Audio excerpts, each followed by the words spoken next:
Hey guys, welcome back, Bushcraft family, with another video. This one is an awesome one. This is the live interview with Trump and Elon Musk. I wouldn't call it an interview. I would call it just two guys, two intelligent guys having a conversation, and we get to eavesdrop in that conversation. It was on X, aka Twitter. It was scheduled for 8 o'clock, and it kind of got sidetracked because of extra parties involved didn't want it to happen. And I'll just leave it at that. But I went ahead and I showed it live last night on my channel, and instead of with a bunch of other stuff waiting to get on to the live, I cut this down so you guys can listen to it yourself. Other than that, enjoy the interview. God bless. As this massive attack illustrates, there's a lot of opposition to people just hearing what President Trump has to say, and but I'm honored to have this conversation. I want to emphasize it's a conversation, and it's really intended to just get a feel for what Donald Trump is just like in a conversation. It's hard to catch a vibe about someone if you just don't hear them talk in a normal way. And when there's an adversarial interview, like no one's themselves in an adversarial interview. And this is really aimed at kind of open-minded, independent voters who just trying to make up their mind. So you can understand like what is what is it just like to have a conversation. So honored to Donald, great to speak. We had a great conversation yesterday. As you mentioned yesterday, if we could just record that conversation and post it, it would have been excellent. And I hope we can have something like that today. Well, I think we will. I'm pretty sure we will. And Yes. Congratulations, because I see you broke every record in the book with so many millions of people, and it's an honor. We view that as an honor. And then you do want silencing of certain voices. Usually those are voices that have something to say that are constructive, oftentimes constructive. And Yeah. So we have to consider it an honor. But congratulations on breaking every record in the book tonight. That's great. Well, thank you. Well, I mean, maybe we could start off with, the assassination attempt, which was an incredible thing. And I have to say that, your actions after that assassination attempt were inspiring. You, instead of shying away from things, instead of ducking down, you were pumping your fist in the air and saying, fight, fight, fight. And I think that's, the president of the United States represents America, and I think that is America. That is strength under fire, and so that's a big part of the reason why I was excited to endorse you as the president of the United States for having another term here. Is that was just incredibly inspiring. But I mean, what was it like for you? Not pleasant. I have to be honest. I said there was blood. I had more blood. I didn't know I had that much blood. The doctors later told me that the ear is a place that is a very bloody place if you're going to get hit. But in this case, it was probably the best alternative you could even think about, because it went at the right angle, and it was a hard hit. It was very. I guess you would say surreal, but it wasn't surreal. I was telling somebody you have instances like this, or like a lot less than this, where you feel it's a surreal situation. And I never felt that way. I knew immediately that it was a bullet. I knew immediately that it was at the ear. Yeah. And because it hit very hard, but hit the ear.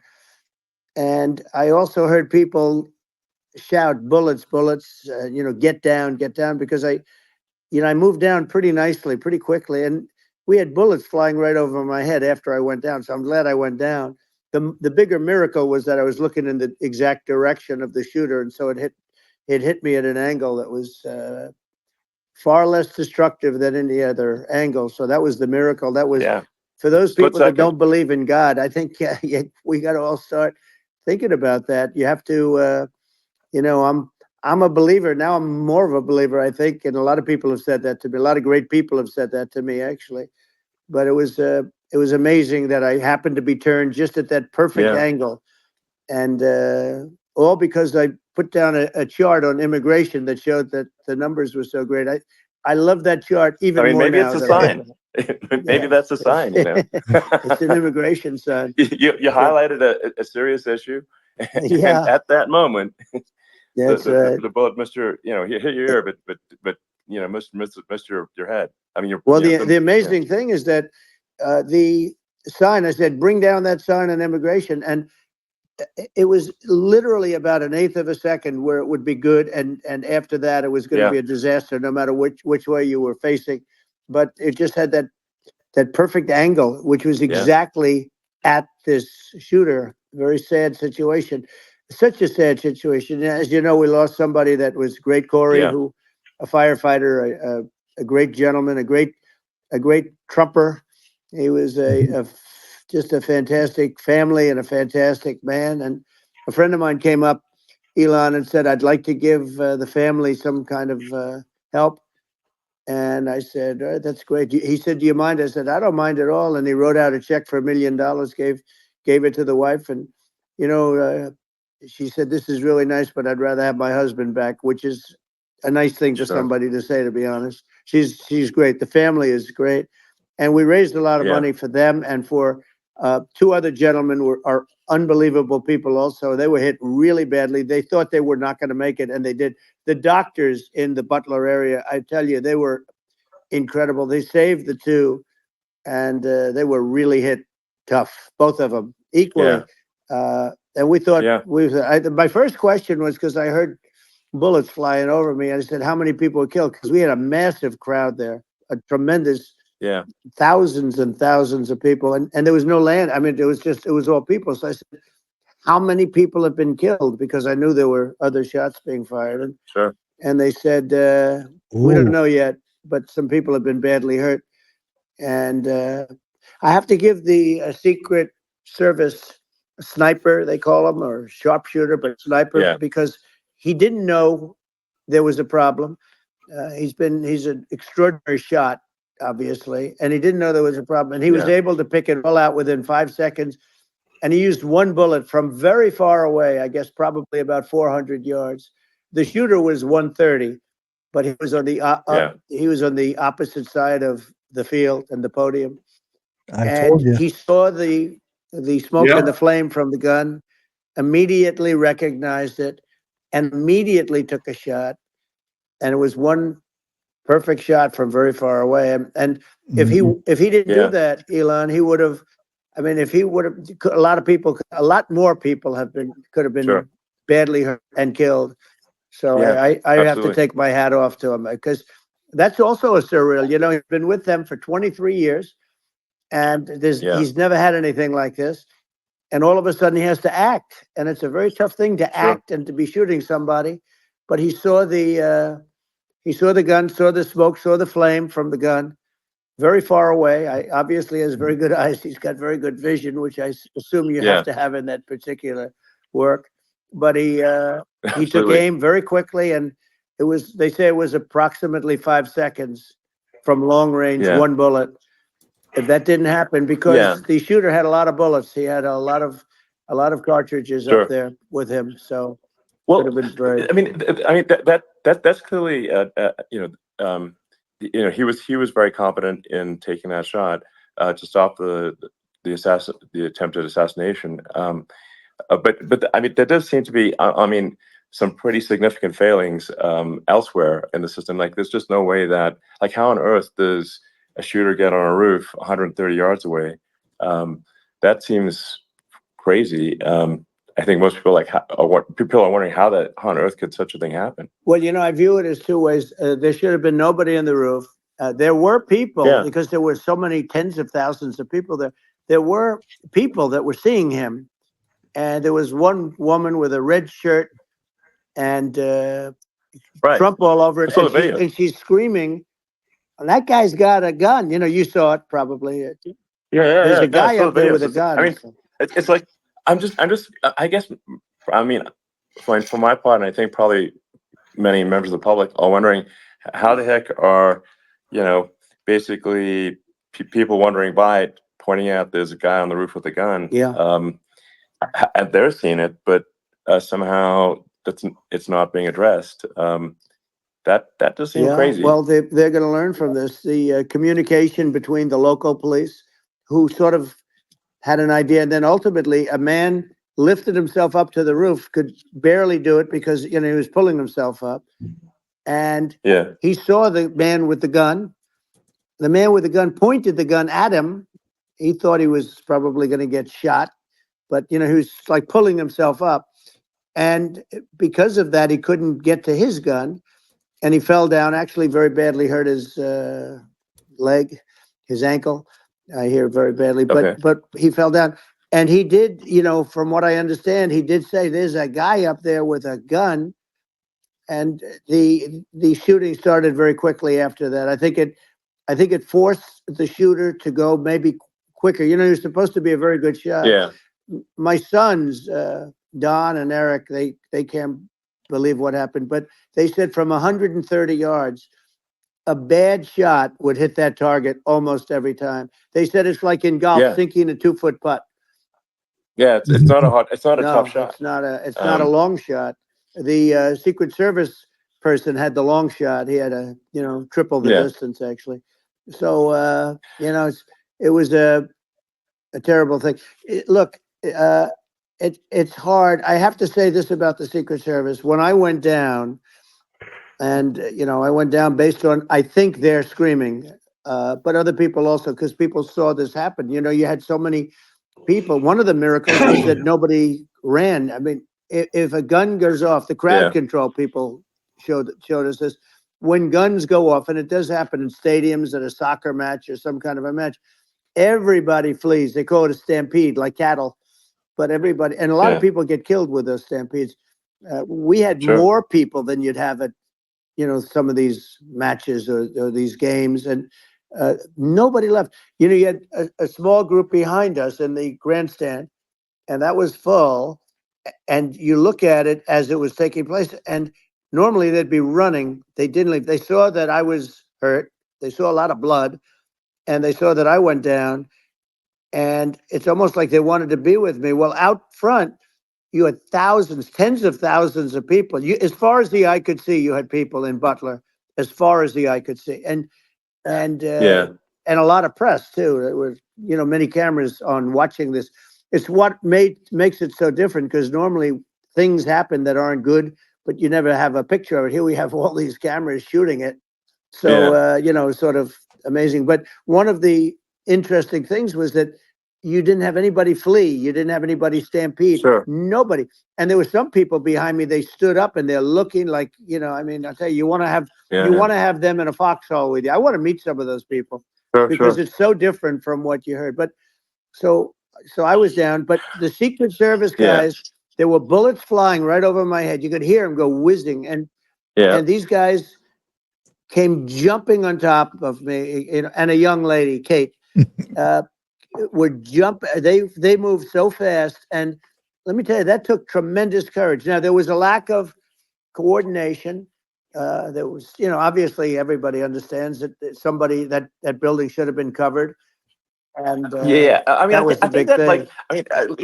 Looking at the aerial views, that building would be like the #1 spot for a sniper. I mean, it's like if you were to pick, like, what is the favorite, so if the goal is to assassinate, what's your favorite spot? That building. The roof of that building would be #1. That would have been the spot. It's like you can ask for a better location. It's like no, that would have been the spot.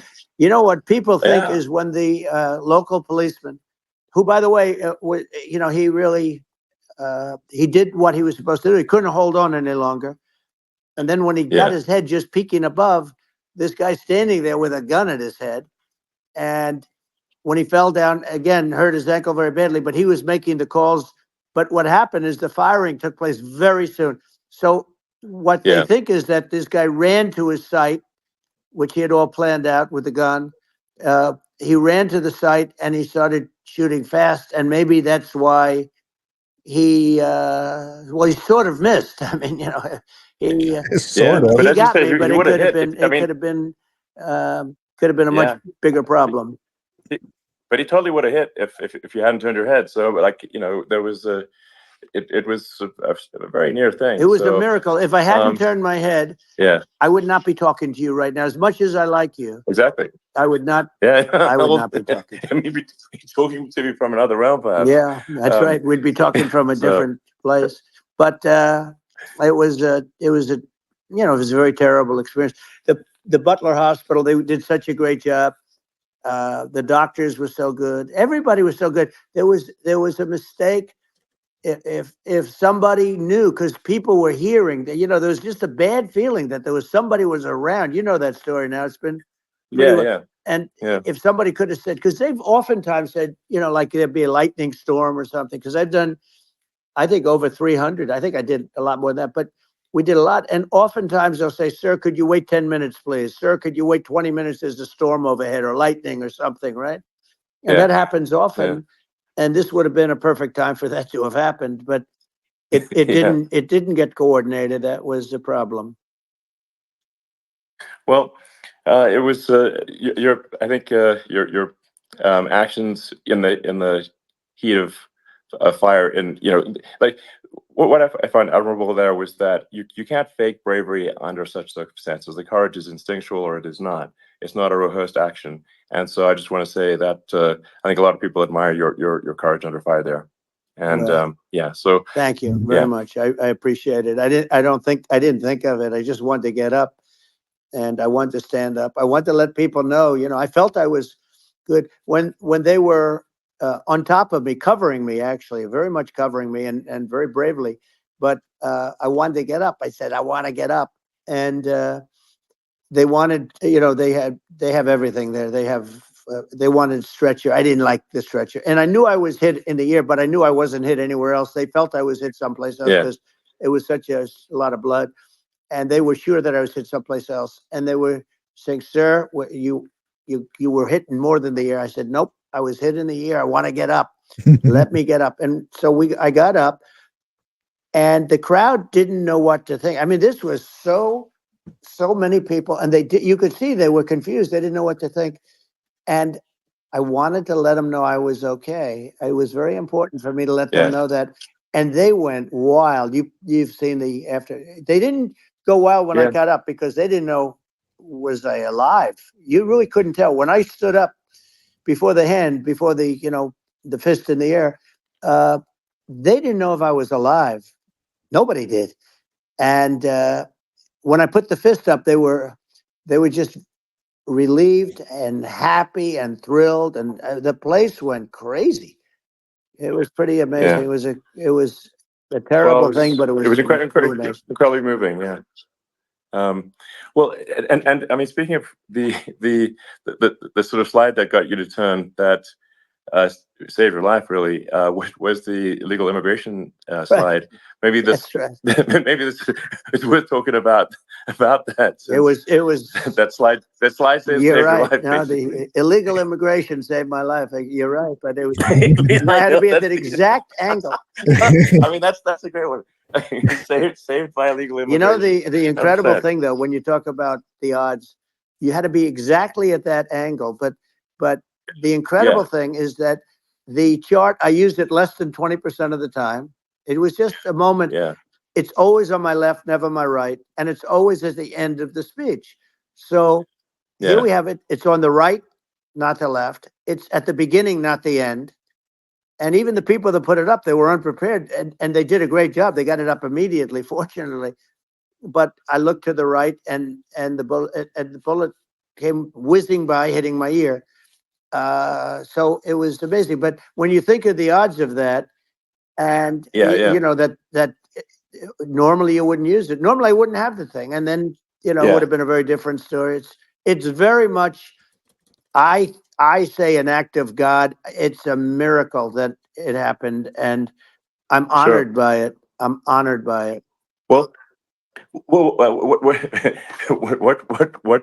were you about to say about illegal immigration before you were rudely interrupted? Well, I was going to say how good the numbers were. By the way, we're going back to Butler, and we're going to go back in October. We're all set up, and the people are fantastic in Butler. It's a great area. Great. These are incredible people.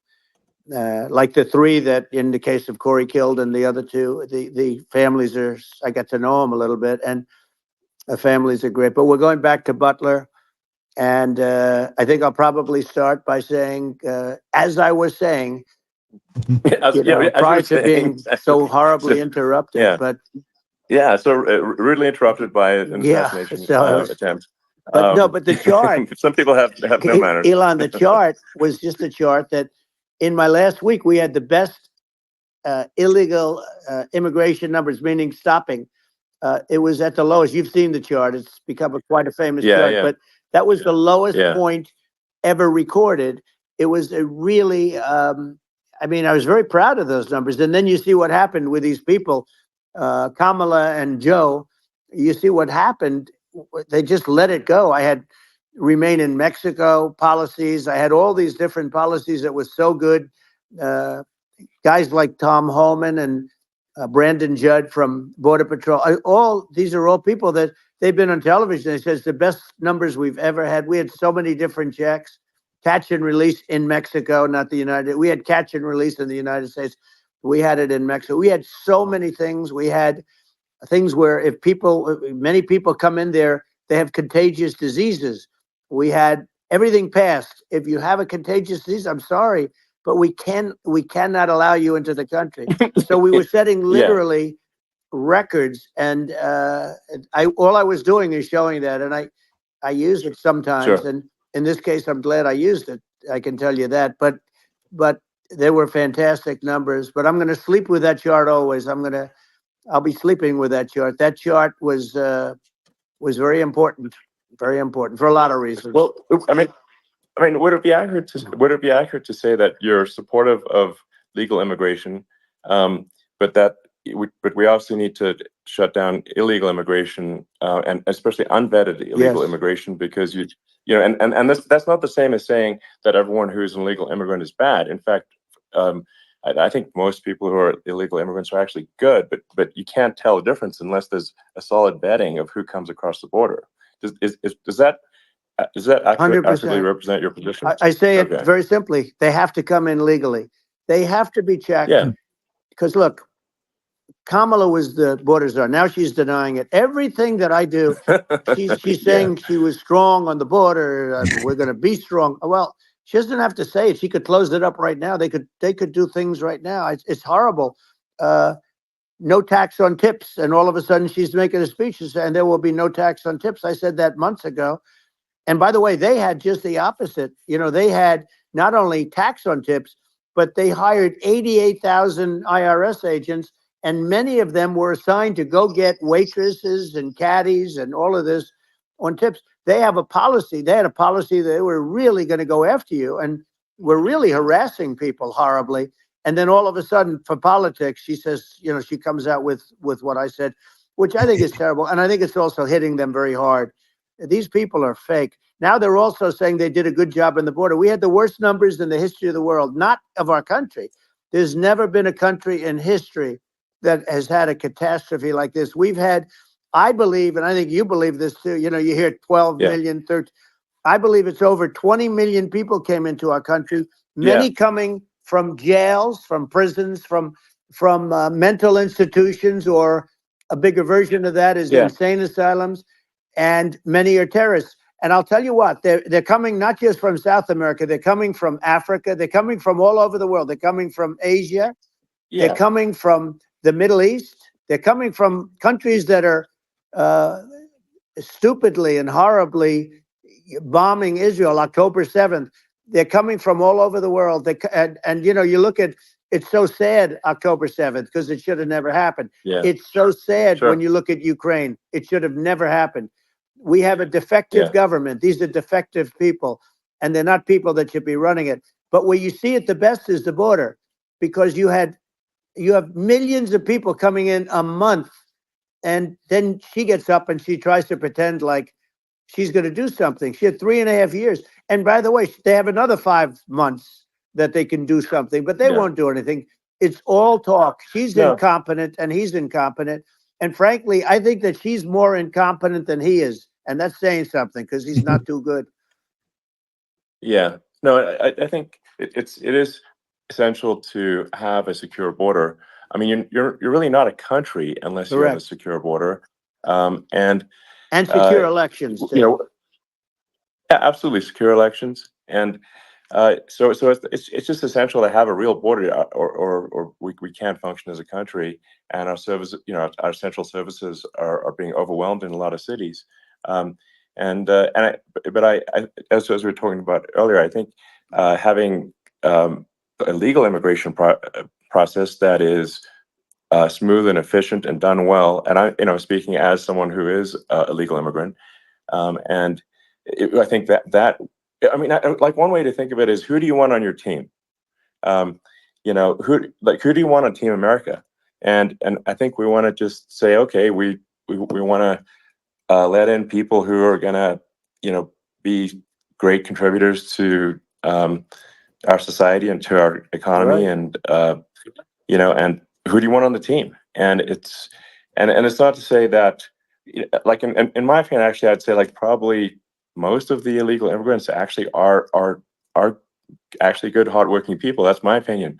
But some are not, and you just have this sort of adverse selection process where, if somebody's if somebody's like uh, has a career in theft or robbery, I don't understand what's taken them so long to get here, because we're such a target-rich environment. I mean, why aren't more people who have a career in, bad things coming here sooner? Because it's a piece of cake to go rob, houses in LA or New York, compared to other parts of the world.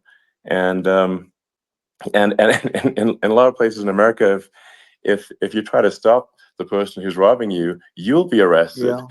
So it's insane. It's right. I mean, what's happening with crime, and our police are so good, but they're not allowed to do their job. But I have to tell you, Elon, I hate to say it, because it's such a downer to say it. I hate to say it. I hate it. But you have a lot of people that just shouldn't be. I think it's a much bigger number than you think. They're allowing, again, they're allowing people from their jails.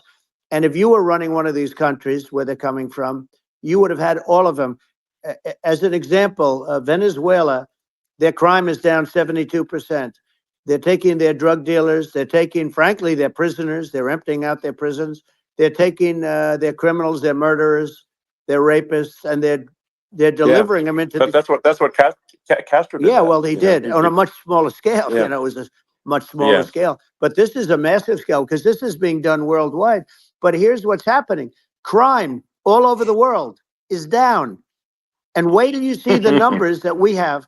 This is migrant crime. This is crime that's going to be. Yeah. And I saw it today in New York, where somebody was knifed with raped the girlfriend of a man that stood there watching in New York in one of the shelters, and started pulling out the knives, and bad things happened today. But this is happening every day. These are rough people. These are people that are in jail for murder and all sorts of things. And they're releasing them into our country, and they're telling them, if you come back, we're going to kill you. We're going to give you the death penalty or kill you. So they don't want to come back. But these are rough people. Yeah. These are criminals that make our criminals look like nice people.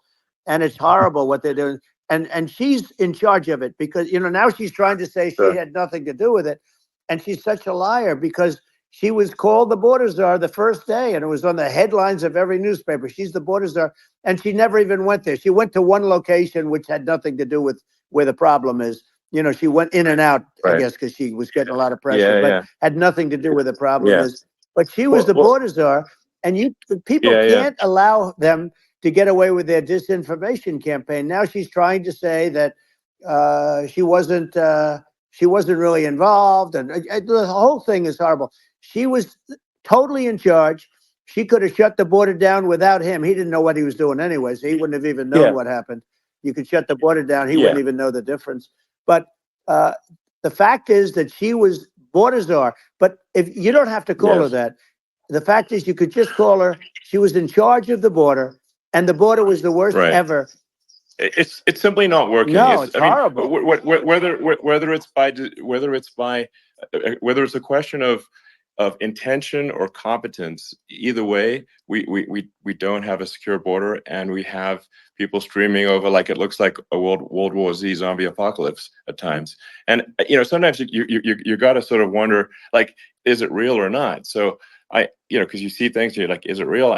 So I went to the border at Eagle Pass, and I saw for myself in Texas, and I was like, okay, it's real. I'm like seeing this in real time. I actually posted the video like just live. I just flew there one day and just to see, hey, is this made up or real? And I'm just seeing people stream across the border, and I have to say, at least the people that I saw did not look friendly. These are people can look at my video and say, hey, these people look friendly. I don't look super friendly. So these are people that Elon would not be the same man if he had to walk across the street and look these people in the eye. These are rough people. These are really rough people coming across. And I know rough people. And these are people that we don't want in our country. And, the caravans are coming in, and they're putting, and who's doing this are the heads of the countries. And you would be doing it, and so would I. And everyone would say, oh, what a terrible thing to say. The fact is, it's brilliant for them because they're taking all of their bad people, really bad people. And I hate to say this, the reason the numbers are much bigger than you would think is they're also taking their non-productive people. Now, these aren't people that will kill you. We have enough of them.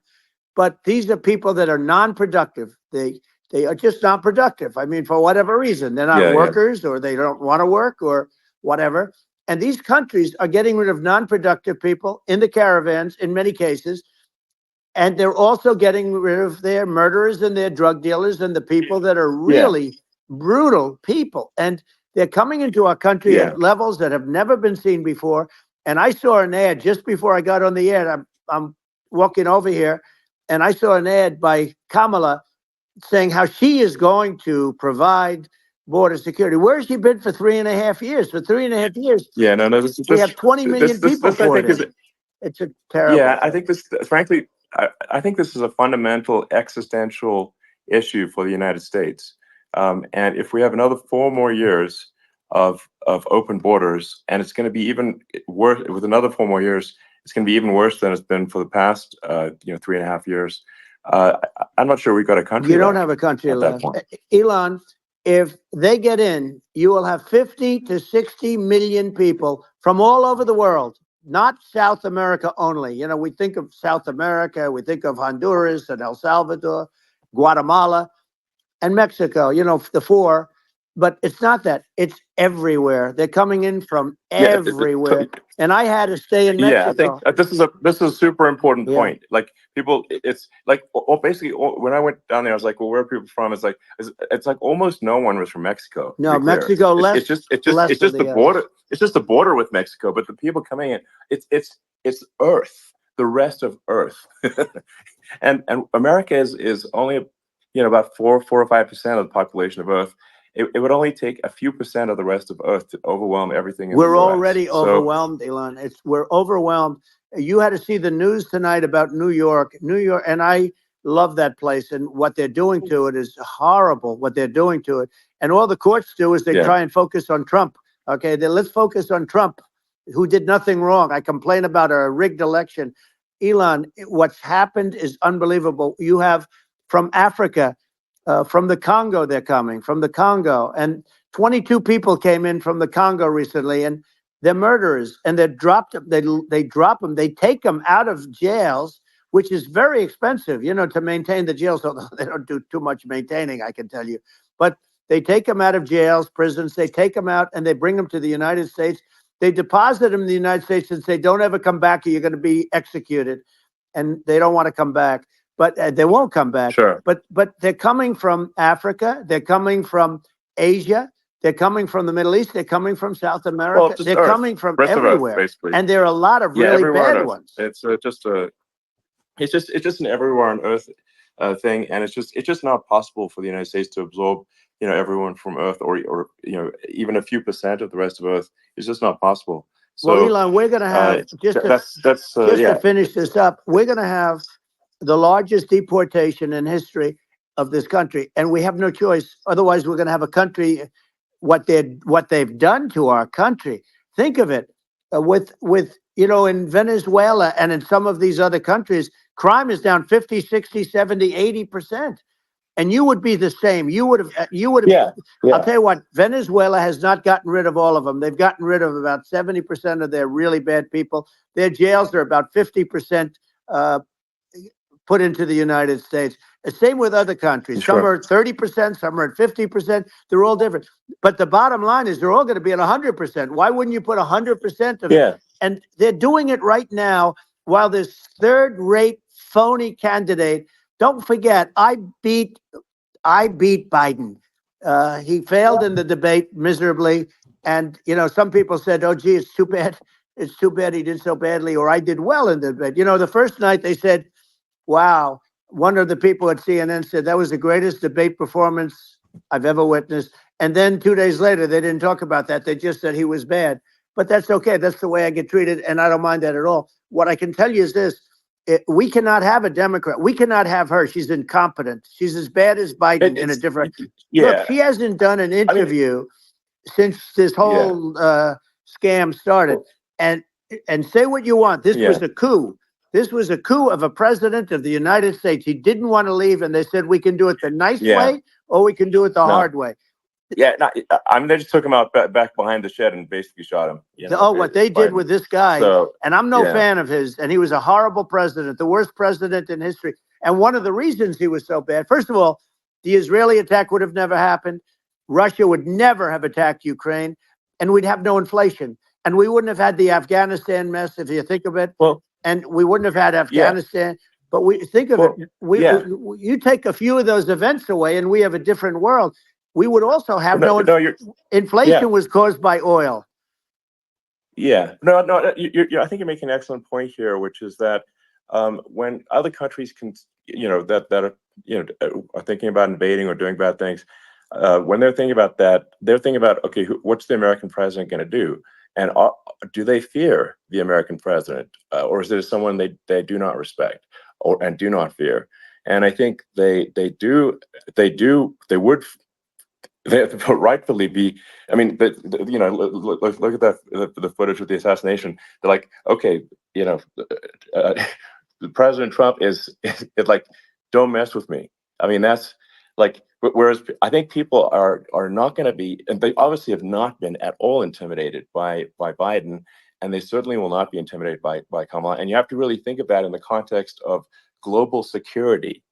That if the American president is someone that, like, evil dictators are scared of, that makes a huge difference to the security of the world. So I had a good relationship with Putin, despite the Russia hoax that lasted for over 2 years. Just a hoax created by Hillary Clinton and Adam Schiff, some just bad people, just sick people, frankly. I mean, Schiff is a sick person. He's going to end up probably being a senator. It's hard to believe. The whole thing is hard to believe. But, they put our country in danger with that stuff, too. They actually, when they make up stories, and you have to fight your way out of it for a long time. But I know Putin very well. I got along with him very well. He respected me, and it's just one of those things. And we would talk a lot about Ukraine. It was the apple of his eye. But I said, don't ever do it. Don't ever do it. I shut down Nord Stream 2. That was the big oil pipeline, the biggest pipeline in the world going all over Europe. I shut it down. Biden came, and then they say, I loved Russia. I was a friend of Putin, and I loved Russia. No. He actually said to me one time, he said, if you're my friend, I'd hate to see you as an enemy. I shut down his pipeline, the biggest pipeline. They were looking at that to fund. And this pathetic president gets in there. And the first thing he did, one of the early things he did, is he shut down Keystone XL pipeline, which is our pipeline that would have employed 48,000 people, pipeline workers, shuts it down. That was, a massive job that Obama refused to allow. I allowed it in my first week. because it was jobs and it moved oil. And by the way, in a much more environmentally friendly way. It's underground. It's not a truck that catches on fire or a train that catches on fire. But think of it. He shut down the XL pipeline, the Keystone XL pipeline. Yeah. He shuts that down and he approves the Russian pipeline. Yeah, it doesn't make any Right? sense. It's like, it's inconsistent. Certainly but I mean, I think it's just worth emphasizing, to listeners, the immense importance of whether the United States president is intimidating or not intimidating, and how much that matters to global security. Because there's some real tough characters out there, and if they don't think the American president is tough, they will do what they want to do. I know every one of them. And that puts it puts the Yeah. whole world in danger. Elon, I know every one It's of a them, big and I deal. know them well. I know Putin, I know President Xi, I know Kim Jong-un of North Korea. I know every one of them.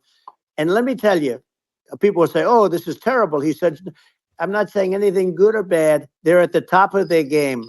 They're tough, they're smart, they're vicious, and they're going to protect their country, whether they love their country. They probably do. It's just a different form of love, but they're going to protect their country.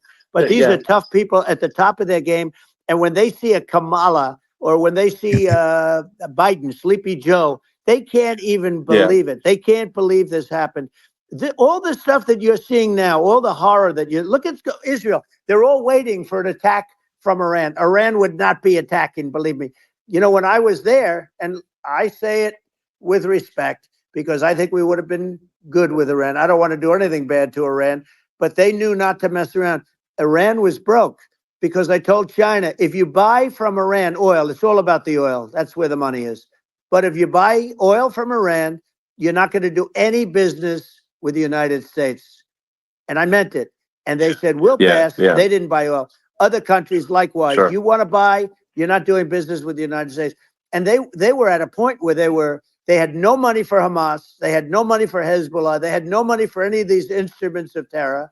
And it was amazing. In fact, there were articles when I was leaving, which is hard to believe, actually, especially when you look at what's happened to our country. Our country is so bad right now. It's such a different place. We were respected.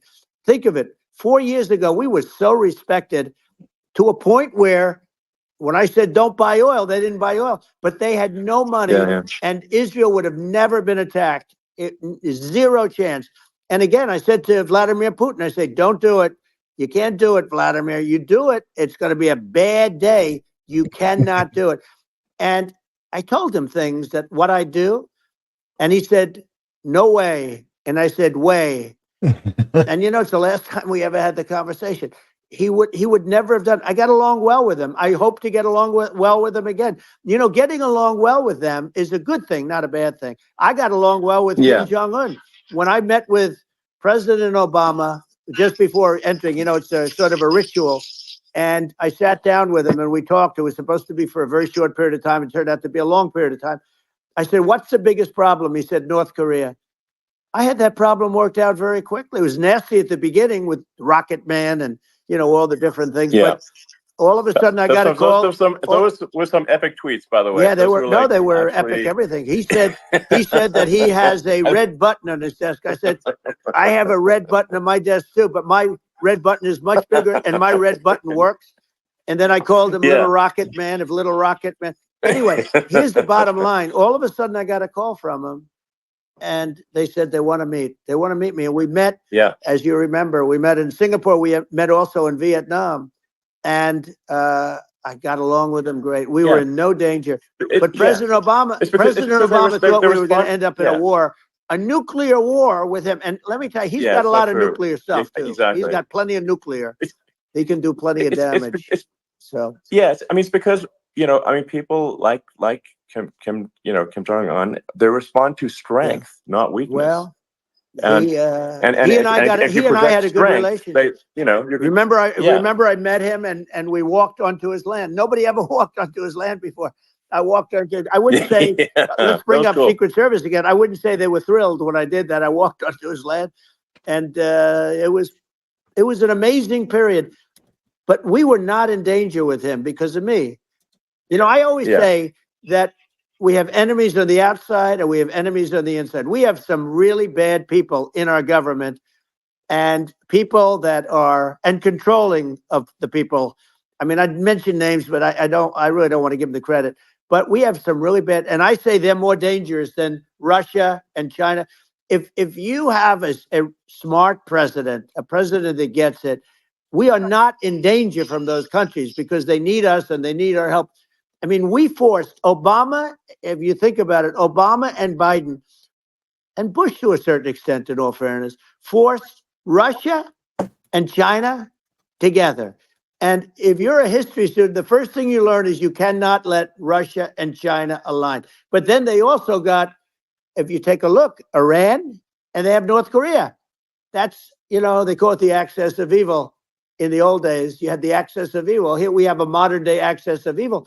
These are powerful countries, very heavy nuclear, which is the biggest threat. Yeah. The biggest threat is not global warming, where the ocean's going to rise 1/8 of an inch over the next 400 years. And you'll have more oceanfront property, right? The biggest threat is not that. The biggest threat is nuclear warming, because we have 5 countries now that have significant nuclear power, and we have to not allow anything to happen with stupid people like Biden. Biden did something with Russia. There was no chance of him ever going in. And when I left, and then after I left, they started forming big armies on the border with Ukraine, right? And I looked at that, and I thought he was doing that because Putin's a good negotiator. I thought he was doing that to negotiate. But then Biden started saying such stupid things. For instance, he said that it can be a NATO country. Now, Russia, for as long as there's been NATO, has said we're never going to agree to that. And we go right up front and say that. And we did things and said things through this president with a low IQ, very low IQ.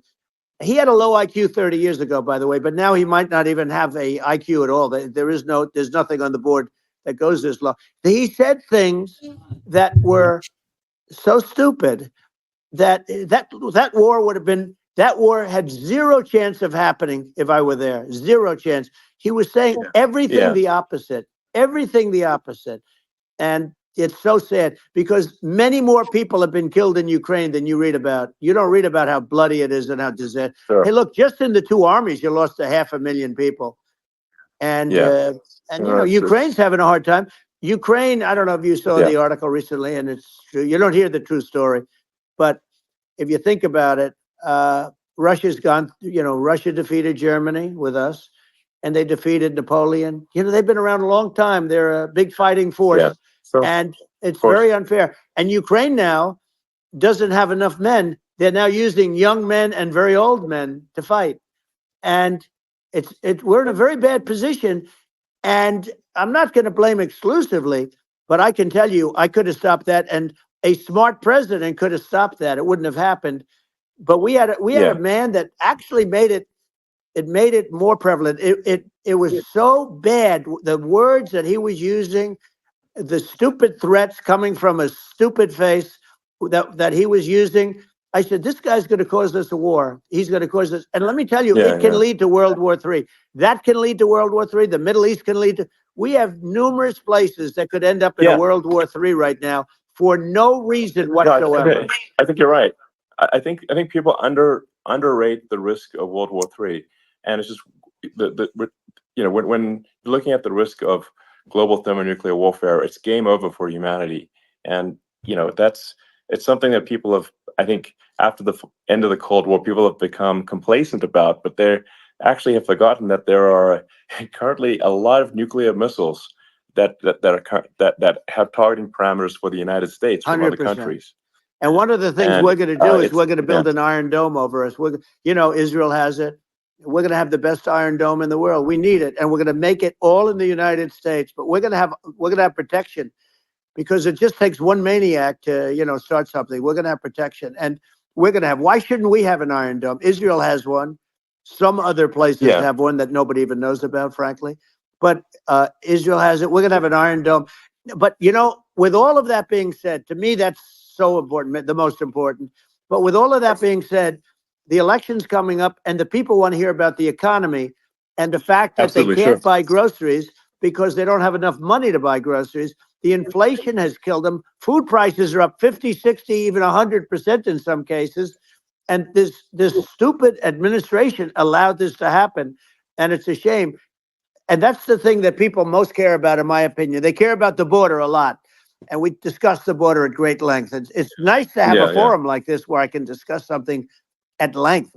And by the way, you think Biden could do this interview? Do you think that Kamala could do this interview? They would take a pass on you. No, they could not. So they don't need Elon.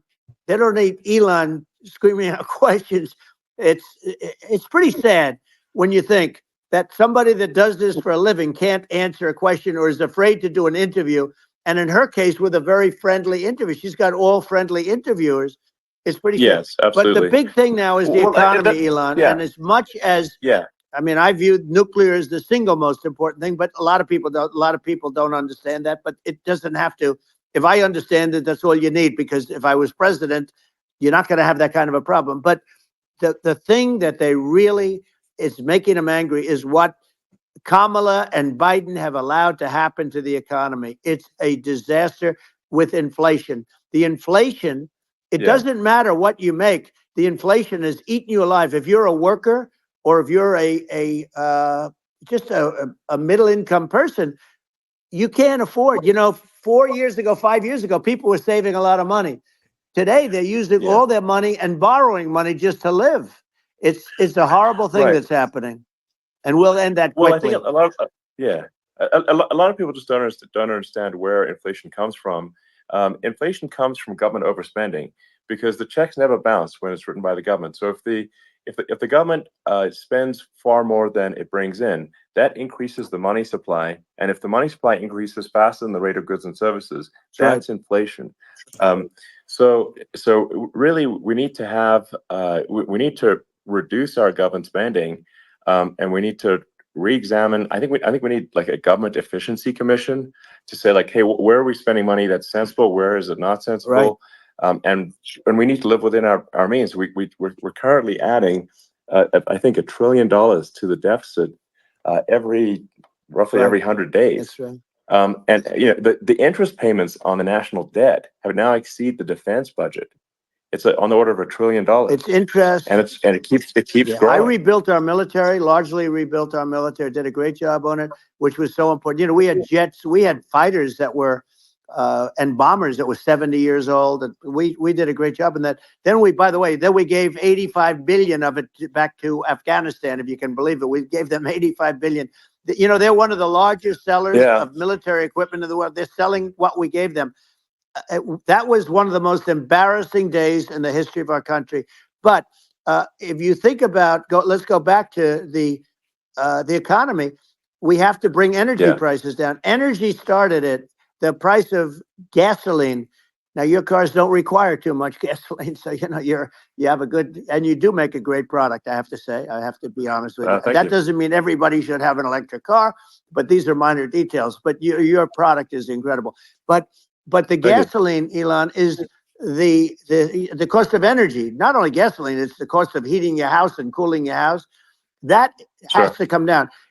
It's gone up 100%, 150, and 200%, and that has to come down. When that comes down, and we're going to drill, baby, drill. They stopped drilling, and then they went back to drilling because they went back to the Trump policy. But if they won the day after they get into office, this country will go out of business, because they're going to go to an energy policy that's not sustainable, wind and different things. You're not going to have anything. And I know you're a big fan of the AI, and I have to say that AI, and this is shocking to me, but AI requires twice the energy that the country already produces for everything.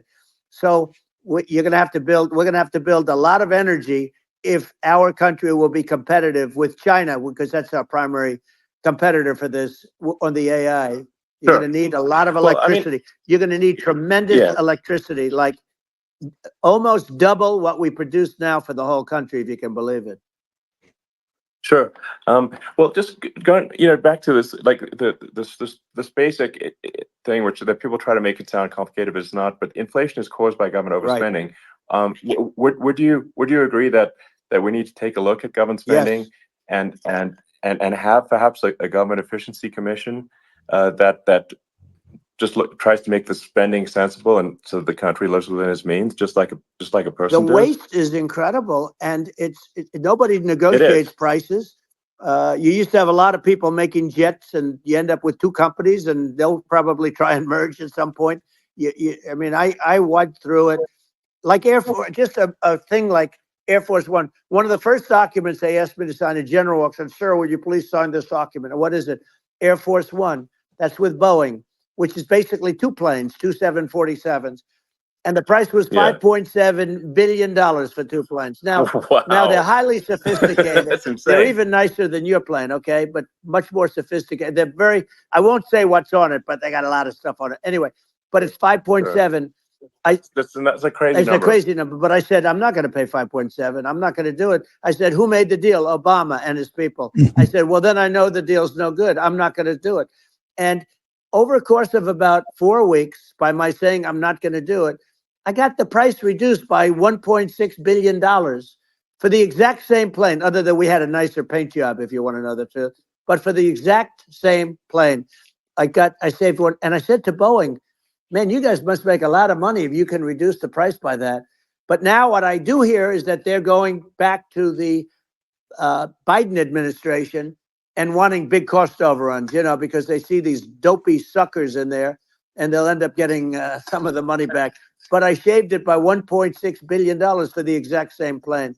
And you can now take that and multiply that out times thousands of other items. Multiply it by the zillion, numbers are and astronomical. I agree with you.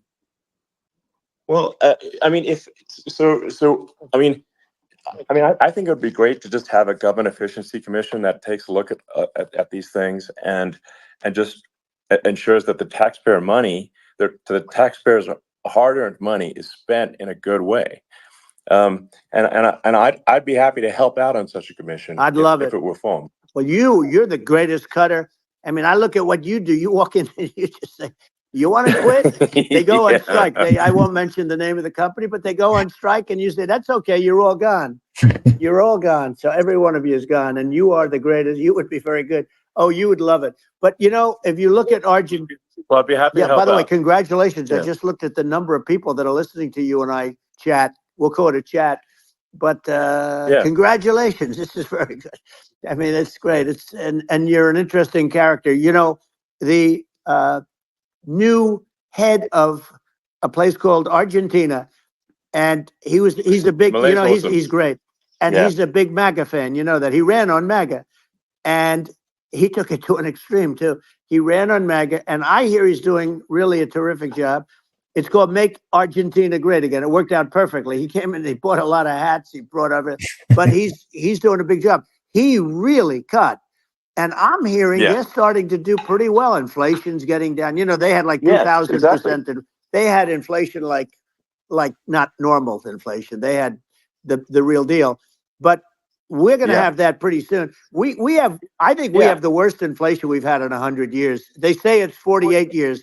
I don't believe it. I think we have the worst. They don't include a lot of the items that should be included, Yeah. Well, it's just from government overspending and not spending taxpayer money effectively, and having just like so many departments, you can't even name them all. And what Milei is doing is he's cutting government spending. He's simplifying things. He's putting in regulations that make sense. And Argentina overnight is experiencing a giant improvement in prosperity. But it's also a lesson for the United States, which is that Argentina used to be one of the most prosperous countries in the world.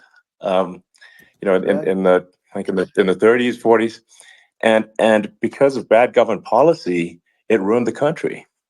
And if you take Venezuela, for example, Venezuela should be incredibly prosperous. They have phenomenal reserves of everything, oil, everything, and it should be prosperous. But if the government's wrong, it impoverishes the people. And so I think we should not be complacent in the United States in thinking that and taking our prosperity for granted, because if with bad government policy we can run the country into the ground, and that's that's just something people should bear in mind. Don't take prosperity for granted. Well, think of education. So we're ranked at the bottom of every list of the top 40. We're ranked number 40, number 38. Norway, Switzerland, Sweden, different countries are ranked good. Actually, China's pretty close to the top. They're a top 6 or 7. But we're ranked at the bottom, almost at the bottom, 38, 39, 40. In other words, horrible. And yet we spend more per pupil than any other country in the world. So we spend more. And what I'm going to do, one of the first acts, and this is where I need an Elon Musk. I need somebody that has a lot of strength and courage and smarts. I want to close up Department of Education, move education back to the states, where states like Iowa, where states like Idaho, not every state will do great, because states that basically aren't doing good now. You look at Gavin Newsom, the governor of California.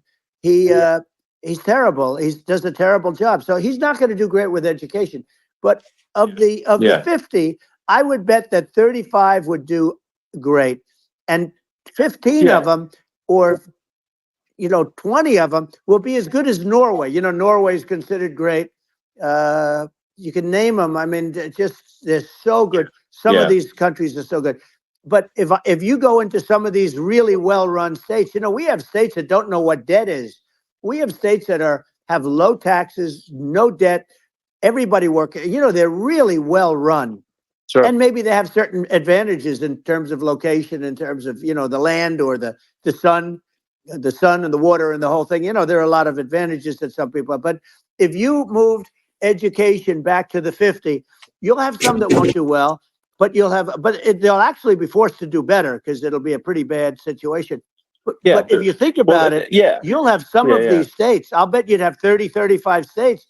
It'll be much better. And you know what it'll cost? Less than half what it is in Washington. And these people don't care about the students in these, faraway states. And it'd be unbelievable. Yeah. I think you're making a good point in that if the states have to if each state has to compete against other states, then people will naturally move to states where it's better. Well, like California, as we said, it's a badly run state. I could go through. I got so many friends that are in those states, even if they're Democrats. I hate to mention certain states, but Illinois is badly run with Pritzker. He's a real loser. But some of these places are just badly run. But it's almost going to force them to run better, and they won't do a good at initially. But you're not going to do worse than you're doing right now. And I would say that the cost, you would cut your cost by 50 or 60%. And you'd have a little monitor. You want to make sure they're teaching English, as an example. Give us a little English, right? Sure, right? No, but I mean, too much. I mean, some of these governors are doing so badly. I mean, they got so many people moving out of their state. They should get U-Haul Salesman of the Year award because they're driving so much U-Haul. It's actually amazing. It's just people moving out. Isn't it amazing to you as a businessman that they can even survive? Like Illinois. So many people are leaving, and you wonder, how do they survive? I mean, how do they survive?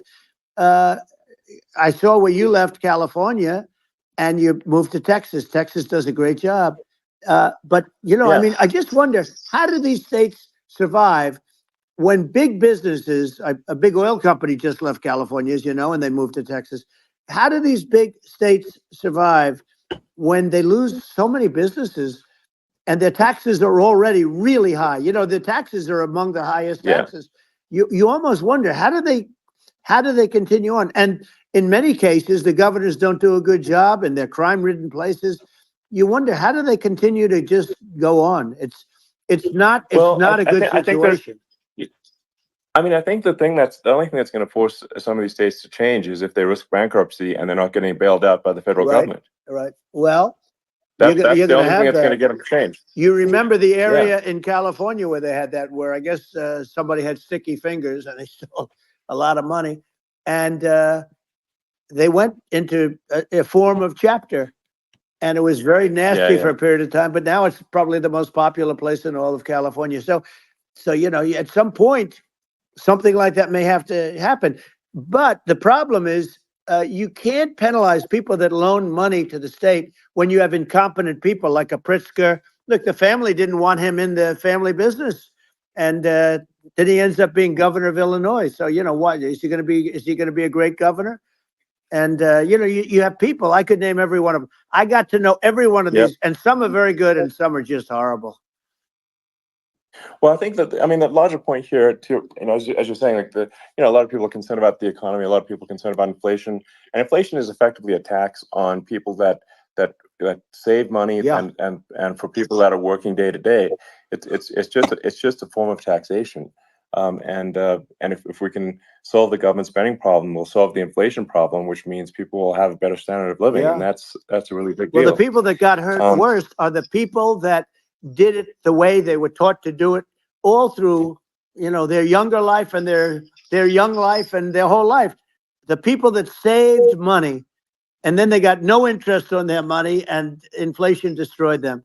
And frankly, they were almost better off if they didn't do anything like that. I mean, those people have been absolutely decimated, and we're going to bring those people back and help those people. We've got to get the prices down. You know, when I look at bacon costing 4 or 5 times more than it did a few years ago, when you look at some of the food products in grocery stores, people go, they can't believe it. They used to be able to buy a whole cart, and today, you know, a lot of people just don't have the money. They go in and they can't buy anything. They look at it's sticker shock. They call it sticker shock, right? I think it really just comes, like I said, I think it just comes down to really, I guess, two things, which is that if you solve government overspending, you solve inflation, which improves living standards of the average person, and then if you deregulate, like have sensible regulations, so because a lot of the regulations are nonsensical and cause the cost to be extreme for no reason, but unless you've got effective deregulation, like Reagan did a great job on deregulation in the 80s, but it's been 40 years since we had anyone really. I mean, during your administration, we made some progress, but I think there's an opportunity to make, I think, radical progress with sensible regulation. And if Elon, those two things, those are the big deals. We set a record. We did more deregulation and more restrictions on all of the different businesses than any other president. Remember, I had the rule for every one we put in, you have to get rid of 10 or 12. And we did radical cuts on all of that. And a lot of that's being put back by this administration. And we did radical cuts on things that weren't necessary. But we were all set. You know, we had the best economy ever maybe in the world. And then what happened is COVID came in, and we had to focus on that, and nobody knew what it was. And I always say I got good marks on economy, good marks on military. We knocked out ISIS. We did so many different things. We rebuilt. But, you know, I never got the credit that we really deserved on what we did with COVID. We never got the credit. But had that not happened, a gift from China, from Wuhan, came in from Wuhan, the Wuhan labs, and I always said it, and it turned out to be right. But had that not happened, we were set to start reducing debt. We were going to reduce taxes further. I gave the largest tax cuts, and we were going to reduce taxes still further for middle-income people, not only businesses. But we did it for businesses because they're the ones that's why we had the great job numbers. But we were set to really start reducing debt. And, you know, we're sitting on the biggest pile of liquid gold anywhere in the world, bigger than Saudi Arabia, bigger than Russia. And we were going to drill, and we were going to make so much money. We were going to supply Europe with oil. I had stopped the Russian pipeline, and we were going to supply them with oil and gas. We were going to make a fortune. And then the COVID came in, and we really had to divert. Then what happened is when they came in, you know, we kept a lot of businesses alive. If I didn't do what we did, we would have had a 1929 type depression. But the problem is when Biden came in, he got trillions of dollars and just started spending it stupidly. You didn't need it anymore. You know, we got over that bad period where everybody was dying and, you know, it was just not a good period. Interestingly, you know, during his administration, many more people died during his administration of COVID than during my administration. And we really got the brunt of it. But people don't realize more people died during his administration than ours. But it diverted us from doing what I wanted to do. But we had the greatest for, you know, almost 3 years.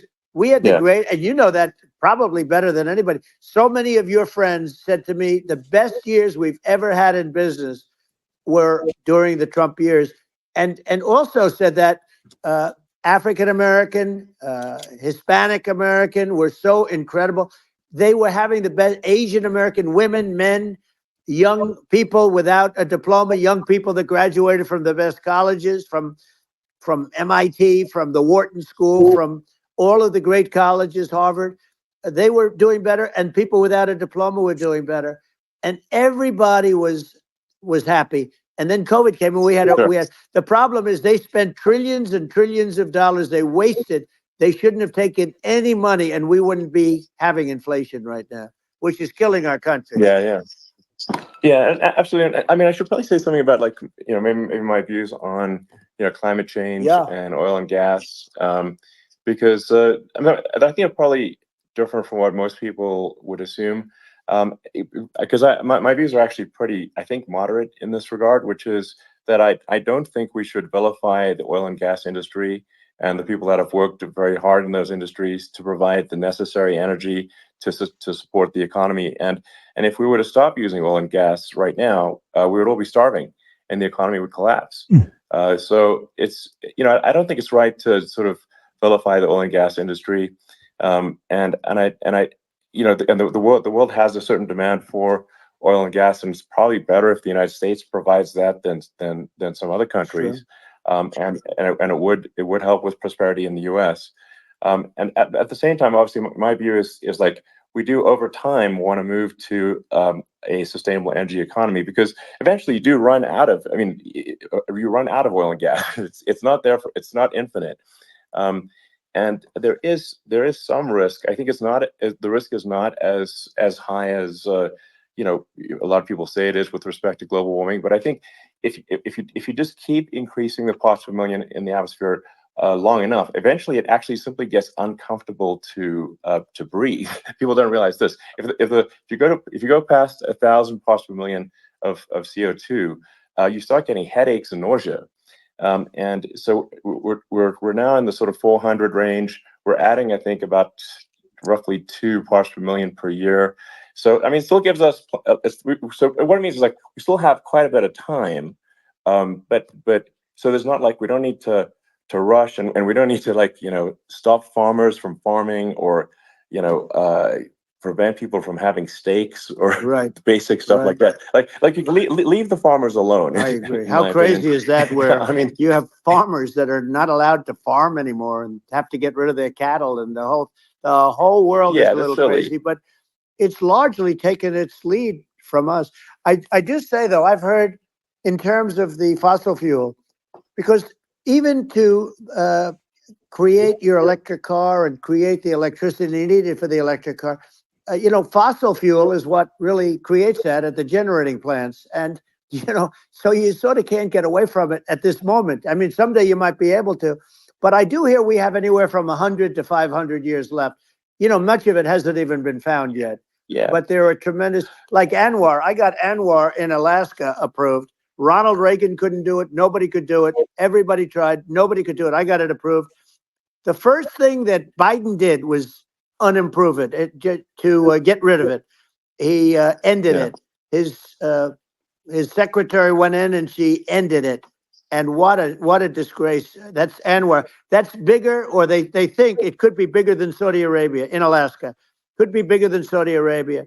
But they went in and they terminated it. And I'll get it going very quickly, because not only is it big for Alaska, I mean, you talk about economic development, that for the United States, I mean, that is, they say, bigger than Saudi Arabia or the same size, and pure, really good stuff.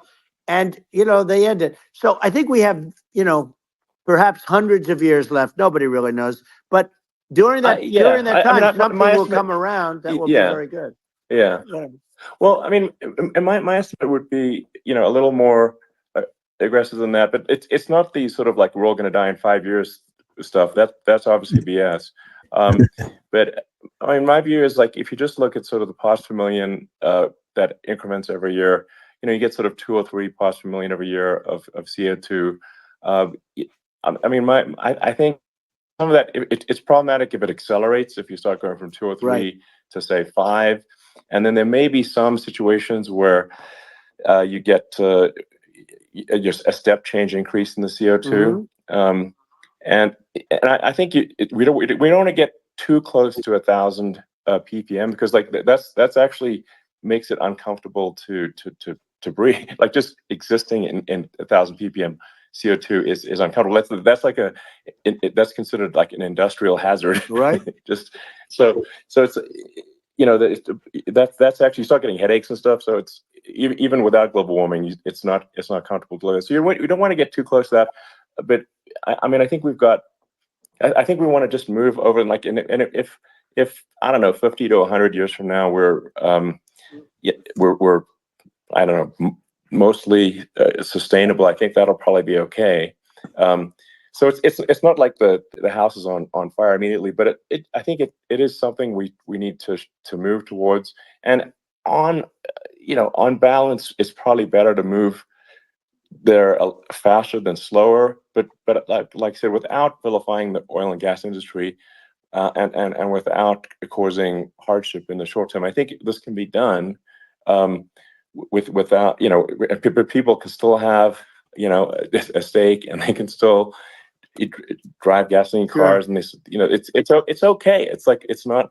I don't think we should vilify people for it, but I think we should just generally lean in the direction of sustainability.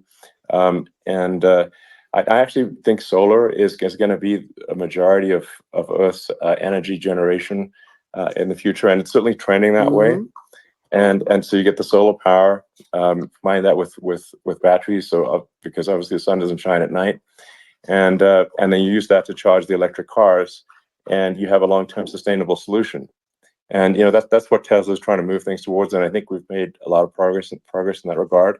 But when you look at our cars, we don't believe that environmentalism, that caring about the environment should mean that you have to suffer.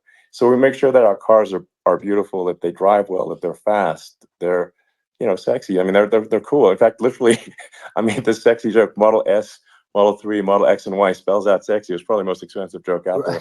But I don't know, I like cheesy humor, So, but I'm a big fan of, like, let's have an inspiring future, and let's work towards a better future, and we can do so without demonizing people. Right. I'm okay. It's very interesting. You use the word global warming, and today they use the word climate change because you have some places that go up, and so they were getting themselves in a little trouble with the word global warming, because not every place is warming. Some places are going the opposite direction. But I'm sort of waiting for you to come up with solar panels on the roofs of your cars and on the trunks of the cars, and it just seems like something that at some point you will come up with. I'm sure you'll be the first. But it would seem that a solar panel on the roofs, on flat surfaces, on certain surfaces might be good. Yeah. At least in certain areas of the country where you have the world, where you have the sun. But I would think, and I have no idea because that's not my world, but I would think that this would be something that would be interesting. But the one thing that I don't understand is that people talk about global warming or they talk about climate change, but they never talk about nuclear warming.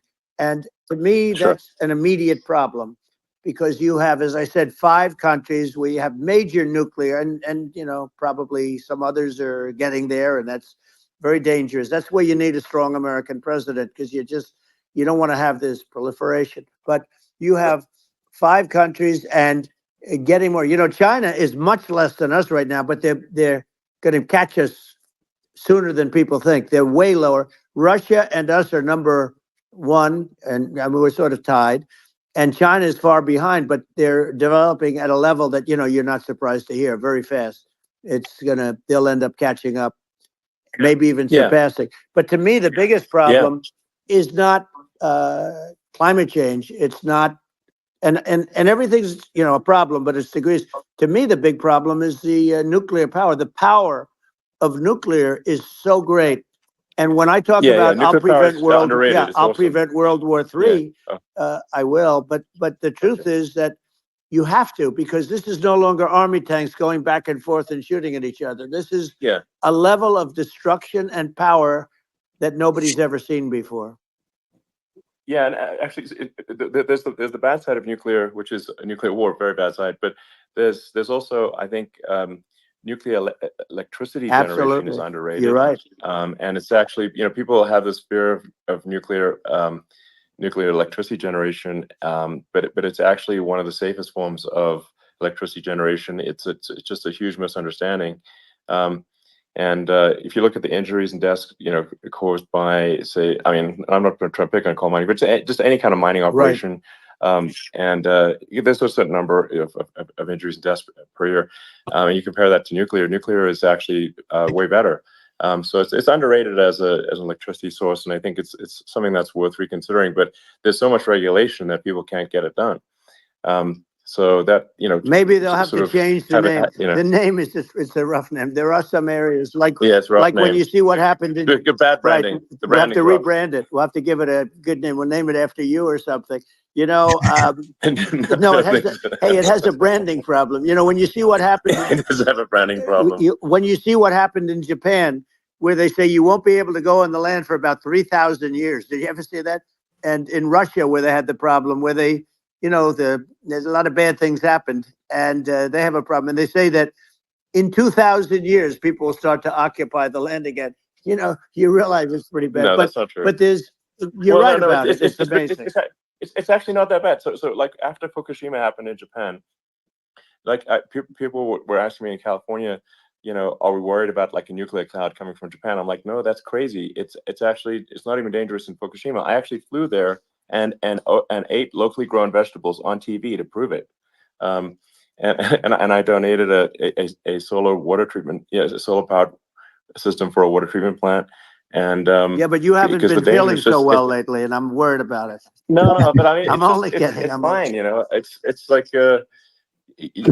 Hiroshima and Nagasaki were bombed, but now they're like full cities again. So right. it's really not something that That's great. So it's not as scary as people think, basically. But let's see. I mean, are there some other topics we should touch on? Like lawfare. I think we need to be concerned about what they've done to this country. Obviously, yeah. Well, we just won the big case in Florida.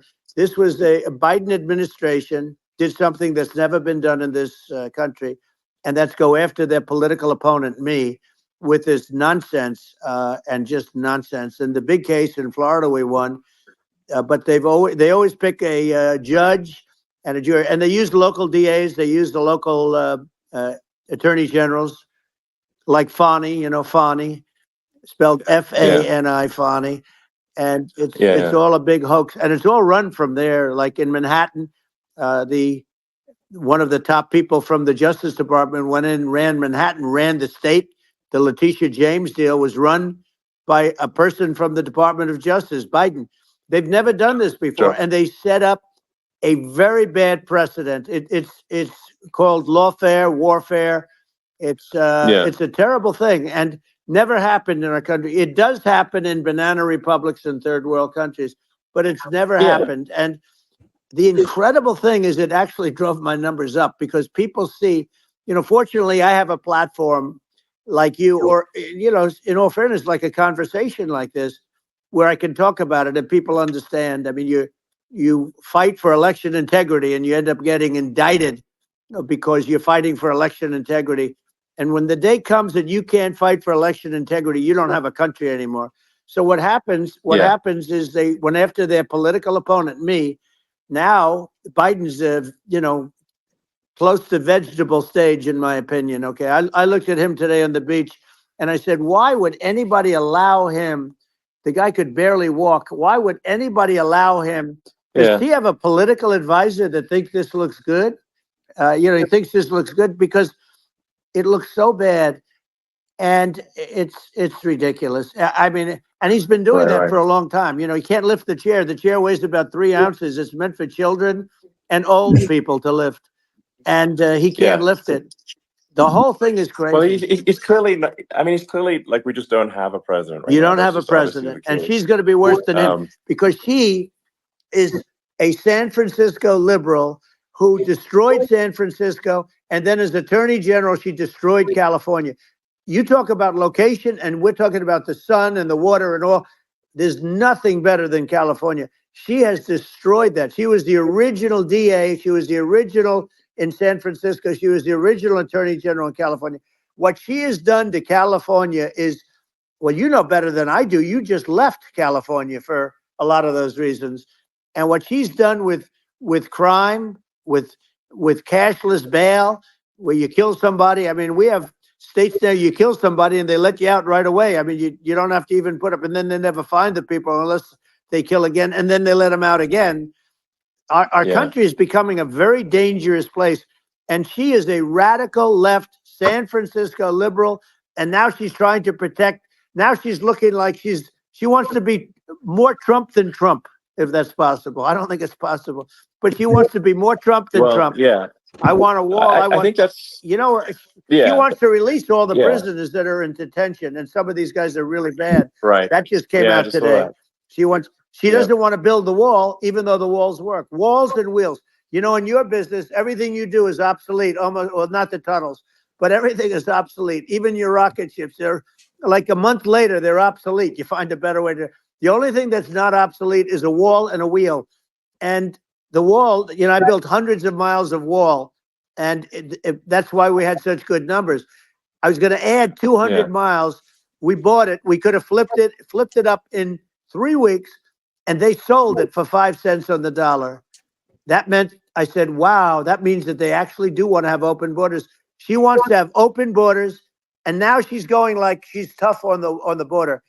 It's such a lie. Yeah, this is simply not true. This is simply not true. No, and everybody knows it's not true. It's a disgrace that she can say it. No, I mean, obviously, what's happening sort of overnight is they're rewriting history and making Kamala sound like a moderate when in fact she is far left, like far left. Worse than Bernie Sanders. She is considered more liberal by far than Bernie Sanders. She's a radical left lunatic, and if she's going to be our president, very quickly, you're not going to have a country anymore. And she'll go back to all of the things that she believes in. She believes in defunding the police. She believes in no fracking, zero. Now all of a sudden she's saying, no, I really want to see fracking. If they got in, the day she got in, she'll end fracking. And by the way, if people didn't think that, the lunatics that really believe in that, they won't vote for her. You know, like the Palestinians and Israel. She is so anti-Israel, and she's bad for both. Biden actually did something that was impossible. Both sides hate him, you know, both sides. That was a hard thing to do, unification. Yeah, no. I mean, Netanyahu came to give a talk to a joint Senate and House sitting, and I was there, and Kamala stood him up. You know, what does that say?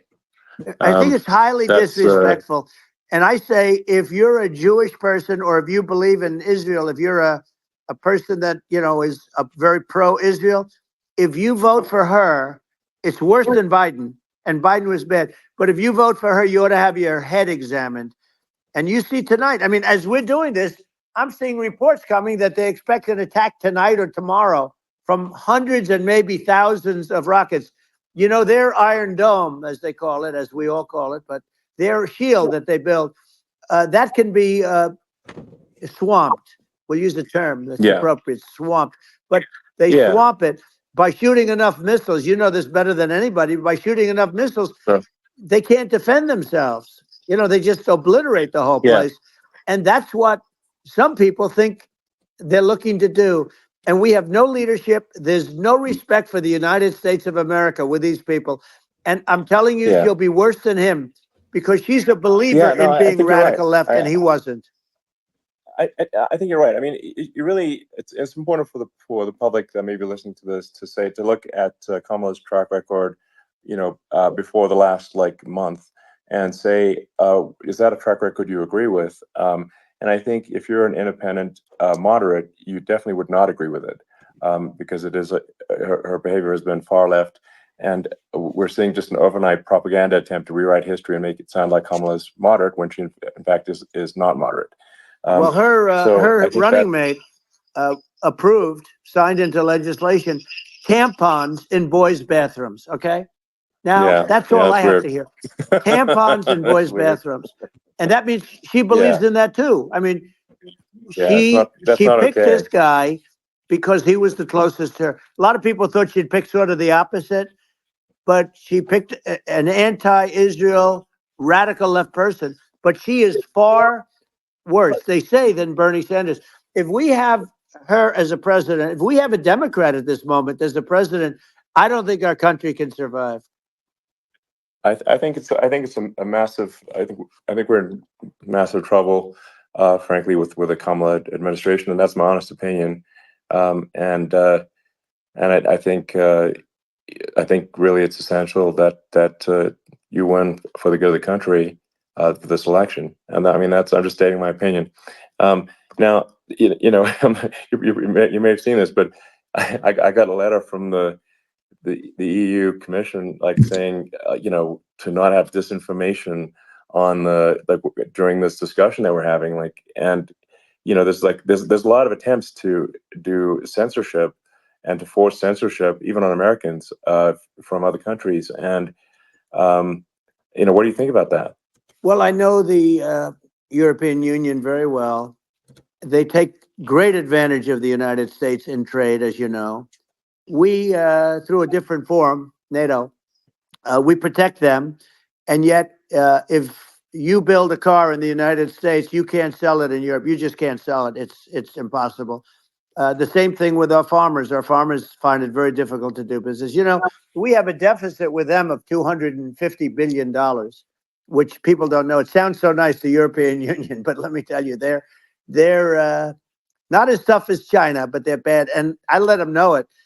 And that's probably why they notified you. No, they don't treat our country well. We defend them, you know, with Ukraine. So we're in for 250 billion and they're in for about 71 billion, and they have the same size. It's, if you add up the European nations that, you know, in terms of an economy, it's about the same size when you say as us. And they're in, and they're in much greater risk. They're right there. We have an ocean separating us from, in this case, the enemy would be Russia. It used to be for the Soviet Union, but let's assume they're close enough. And what happens is they're in for 70 something million. I think even less than that, billion, and we're in for about 250 billion, and it could be a lot higher than that. And I say, why aren't you going to equalize? Why aren't they paying what we're paying? And they're in much more, you know, it's much more important for them because of the fact that, you know, they're right near there. I mean, they're all sort of in that location. We're not, but they should, and I did it with NATO. There were only 7 countries that were paid up in NATO out of 28 at the time.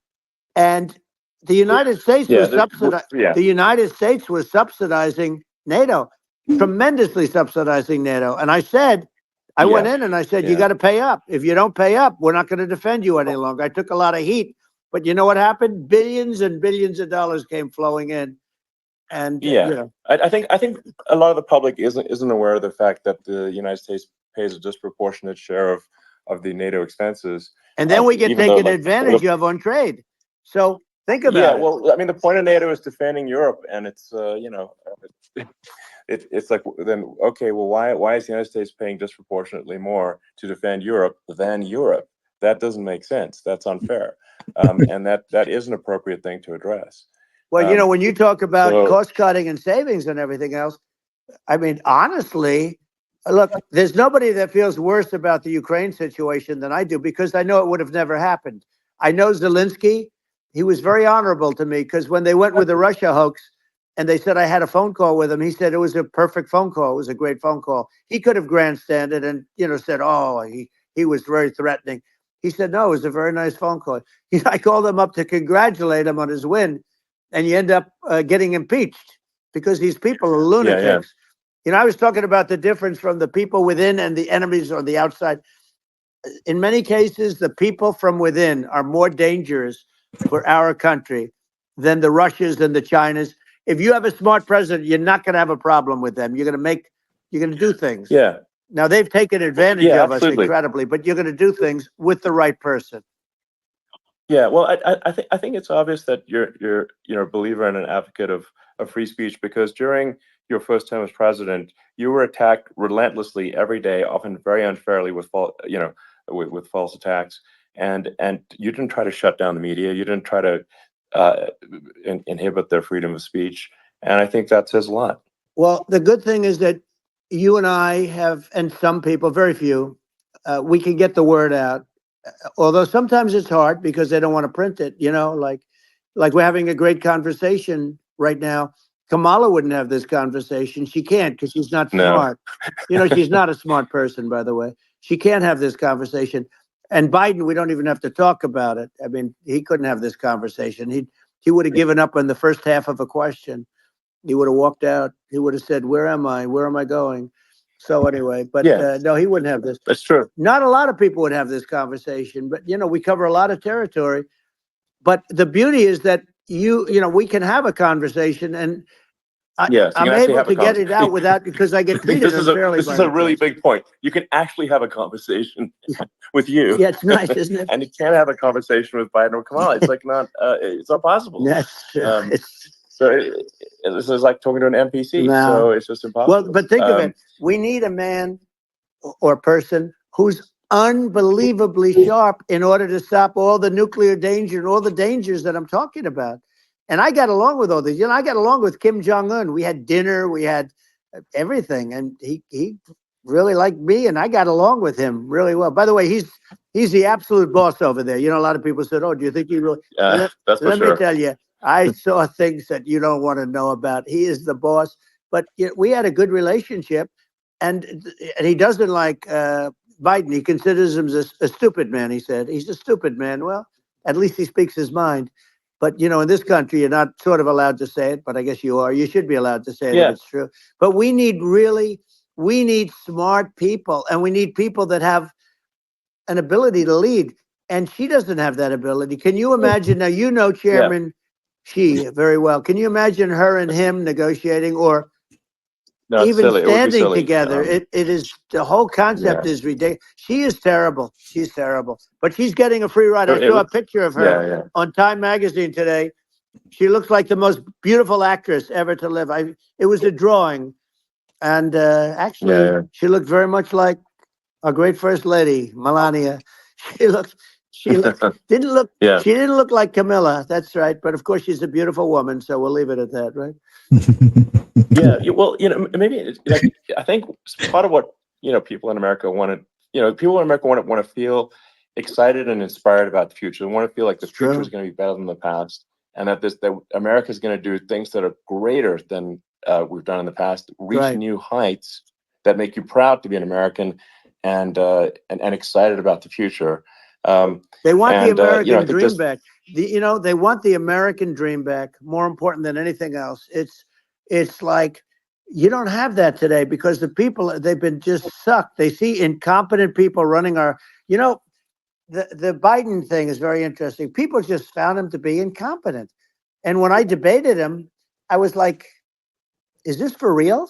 It was. Yeah, it was just absurd. But I think there are some grand projects that we could do. I mean, I think we could build a base on the moon. We could send American astronauts to Mars. We could build high-speed connections that are more advanced than anything else in the world between our cities, so people have fast transport.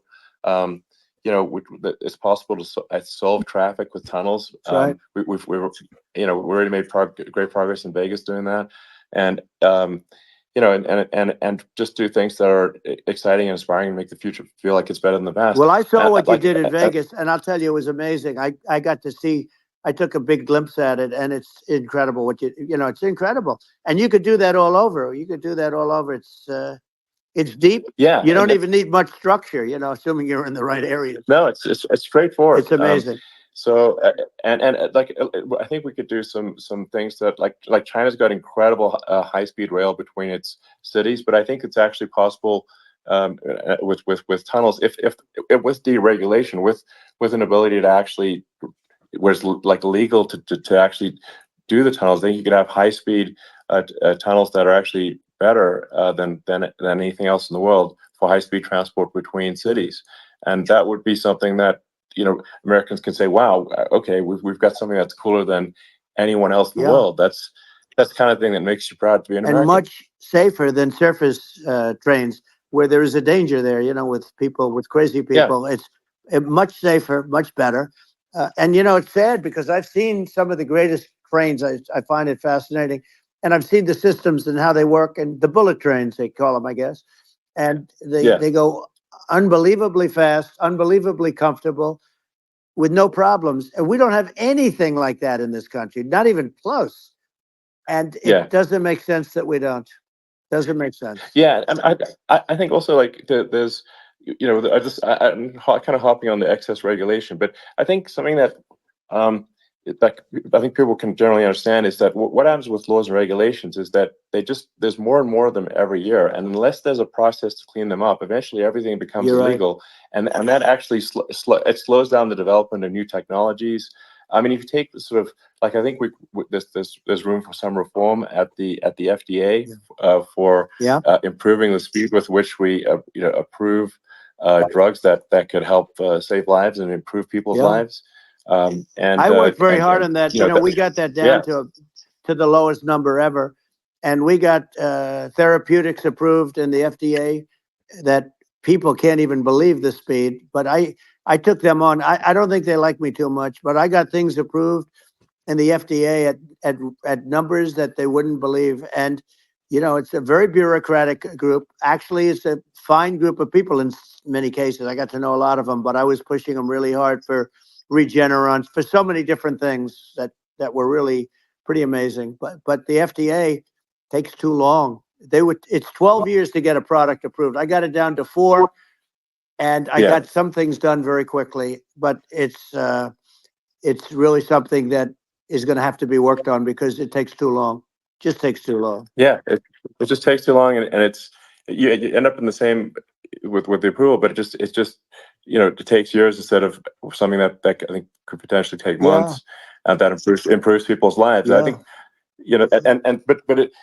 I just wanted to hop on this point that, like, there has to be an active process for reducing rules and regulations, because otherwise they just keep building up every year, and you get, like, hardening of the arteries, and eventually everything's illegal or takes forever, and then we just ossify as a society. We can't make any progress, and it's a really big deal. Elon, just getting back to the FDA for 1 second, I got something done called Right to Try. This is where you can go in, and if you're terminally ill, you can use a space age, medicine or whatever it may be. We have the best doctors, the best labs in the world. We really do. But people would go to other countries because you couldn't use the product, even if they thought it worked, because it's going through the FDA. I got it approved where you can, you basically, look, nobody wanted, the doctors didn't want it because of the liability. The country didn't want it, our country, because they didn't want to get sued. These are people terminally ill. The insurance companies didn't want it, and the pharmaceutical companies, nobody wanted it. I got everybody into a room, and we came up with an agreement that you won't get sued. And also, they didn't want it on their record. If somebody's terminally ill and they die after taking a drug, they didn't want that on their record. So we set a separate list if somebody was, so it wouldn't count as a negative. Okay. And as you know, we got it done. We have saved Right to Try. They've been trying to get this done for 58 years. And it sounds simple, but it wasn't, because, the insurance companies, nobody wanted it, but we got it done. Somebody you sign a document that you're not going to sue the insurance companies, the country, you're not going to sue anybody. And we got it done. And we're saving tens of thousands of lives. Right to Try. Hopefully you never need it. But if you do, you don't have to travel to Asia. People, if they had money, they go to Asia, they go to Europe. If they don't have money, they go home and die. That's what happened. They'd go home and die. Well, I mean, and actually, to give Europe some props here, it's like, if a drug is approved in Europe, which has a crazy amount of regulations, it should obviously be approved in the U.S. I mean, they get more regulations than we do. So why would a drug be approved in Europe and not in the U.S.? That's crazy. Well, we did it. We did something that really, they've been trying to do it for 50 years, and they just couldn't get it done, and I got it done. And it's really something. But you're right. Some people go to Europe because a drug isn't approved here, but it's approved in Europe, and it's a drug that, generally speaking, would work. It's pretty crazy. Absolutely. You're right. And I think so, as long as people are properly informed of the pros and cons, and like these are the risks, these are this is the risk, and like you make your own decision. That makes sense. Well, I think just, you know, So in sort of closing up, and by the way, I'm looking at the numbers. You got a lot of people listening. I hope you don't get yeah, nervous, because you got a lot of people listening to you right now, like 60 million or something. What is that number? It's crazy. It's amazing how you can see that right away. How many? What is the number? Wow. What is it? well, Wow. I think in Wow, terms of people that's bigger than you said. You said 25, and you're much more than double that number, 25 million. I think you're going to be 60 or 70. And I guess over a period of time, hey, I congratulate you. Do I get paid for this or not? well, I think actually in terms of the number of people that will hear this conversation over the next few days to Right. weeks, it's going to be hundreds. That's what they say. Yeah, that's good. Well, look, it's an Yeah. honor. 100 million at least. I just asked this: are you better off now, or were you better off when I was president? Nobody's better off now. People, you know, we put out polls on that, and nobody's better off now. Inflation has killed it. And, you know, they also feel very unsafe. You look at what's going on with a lot of different things. You look at the riots we had at the Yeah. colleges over, I mean, it's ridiculous, but Right. all of the riots, they just feel unsafe. And now they really feel unsafe because you have a new form of crime. It's called migrant crime. I call it Biden migrant crime. Maybe I'll call it Kamala migrant crime. But you know, I mean, with all these things, I always try to get to the ground truth by just asking people.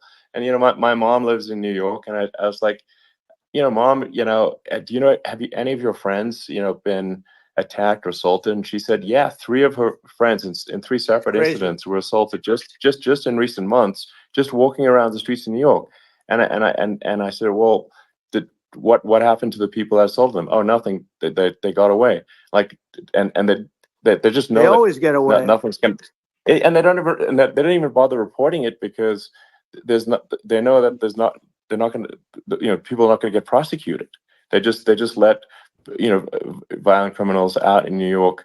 The only one that gets zero bail. prosecuted is Donald Trump. They prosecute Trump. Yeah, I mean, it's just obviously messed up. Oh, it's terrible. If violent criminals are getting off scot-free, and meanwhile the you know, New York spending massive resources prosecuting you, and it's like, what's this, you know? And I think the sort of sensible public looks at this and says, what the heck's going on here? This is obviously abuse of the legal system.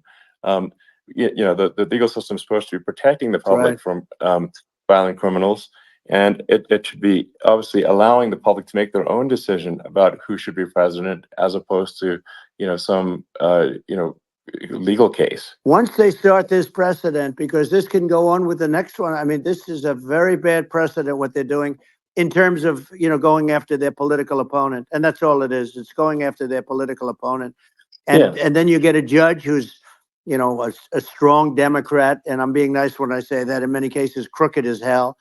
But you get a judge, and you go into an area where a Republican gets 3 or 4% of the vote. And, you know, you'll have a jury pool with people that hate Republicans or hate. It could also be the other way, though, because it could start the other way in areas where they hate Democrats. And you get into a Pandora's box. It's a very dangerous thing for this country, and a very dangerous thing even for the state. New York City is losing. New York City and state lose a lot of business over what they did to me, because these people say, we don't want that to happen to us. That's no justice system. You have an unfair system of justice, and it's costing New York State a tremendous amount of money. People are leaving and companies are leaving, and they won't come back. So, you know, all of that stuff is important. But the economy now is the big thing, and we can turn that economy up so fast, and people are going to be back again. We're going to get rid of inflation. I think there's a lot of opportunity. Right. Absolutely. So, and I just want to, I want to congratulate you. You've done an amazing job. You have definitely got a fertile mind. You know, we can talk, you and I can talk about rockets. Well, it's kind of you to say. Thank you. Tunnels. We can talk about tunnels and rockets and electric cars, so many things. And now you're into the AI, and that's going to be another beauty, I'll say. So it's an amazing thing you've done, Elon.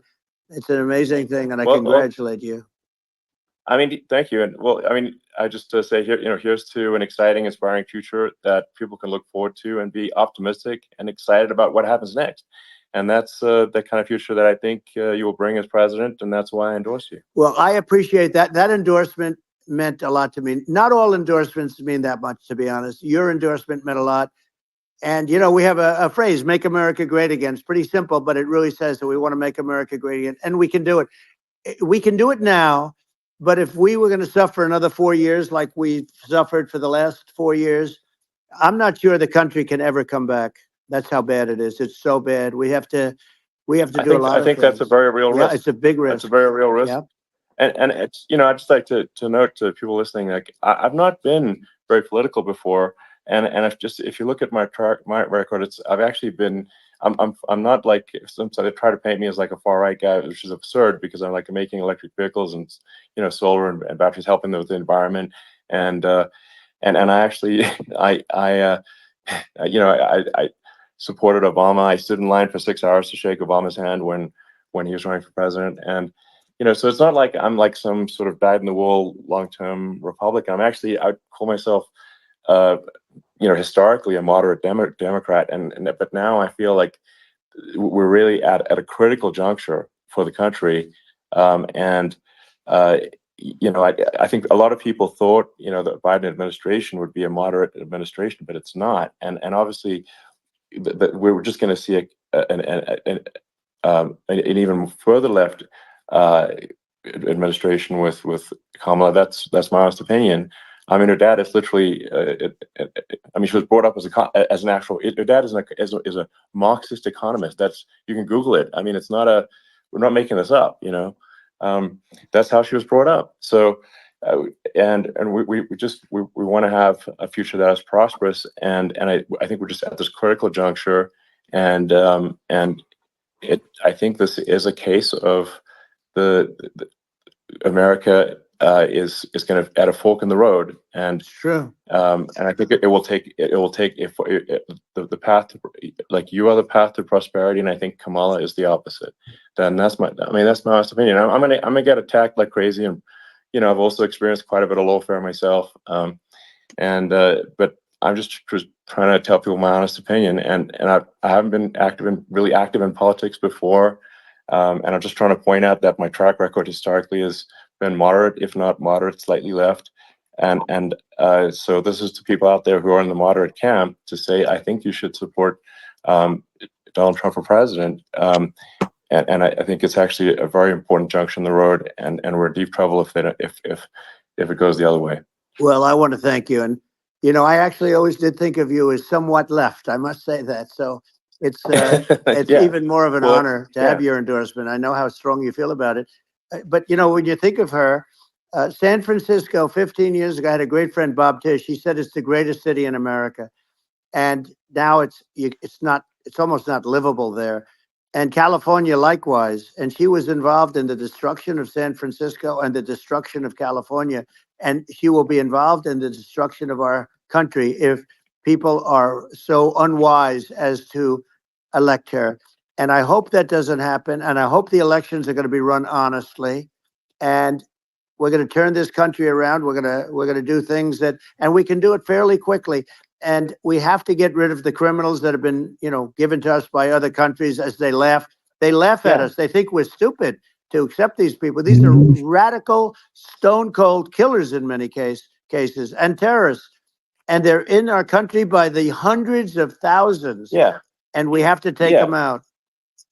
Yeah. I mean, if I could summarize it, perhaps, I think these are issues that I think most people in America would agree with, which is that we want safe and clean cities, we want secure borders, we want sensible government spending, we want to restore both the perception and reality of respect in the judicial system. Just stop the lawfare, and I think that's like. And how are those even right-wing positions? I think those are that's just common sense, and that's.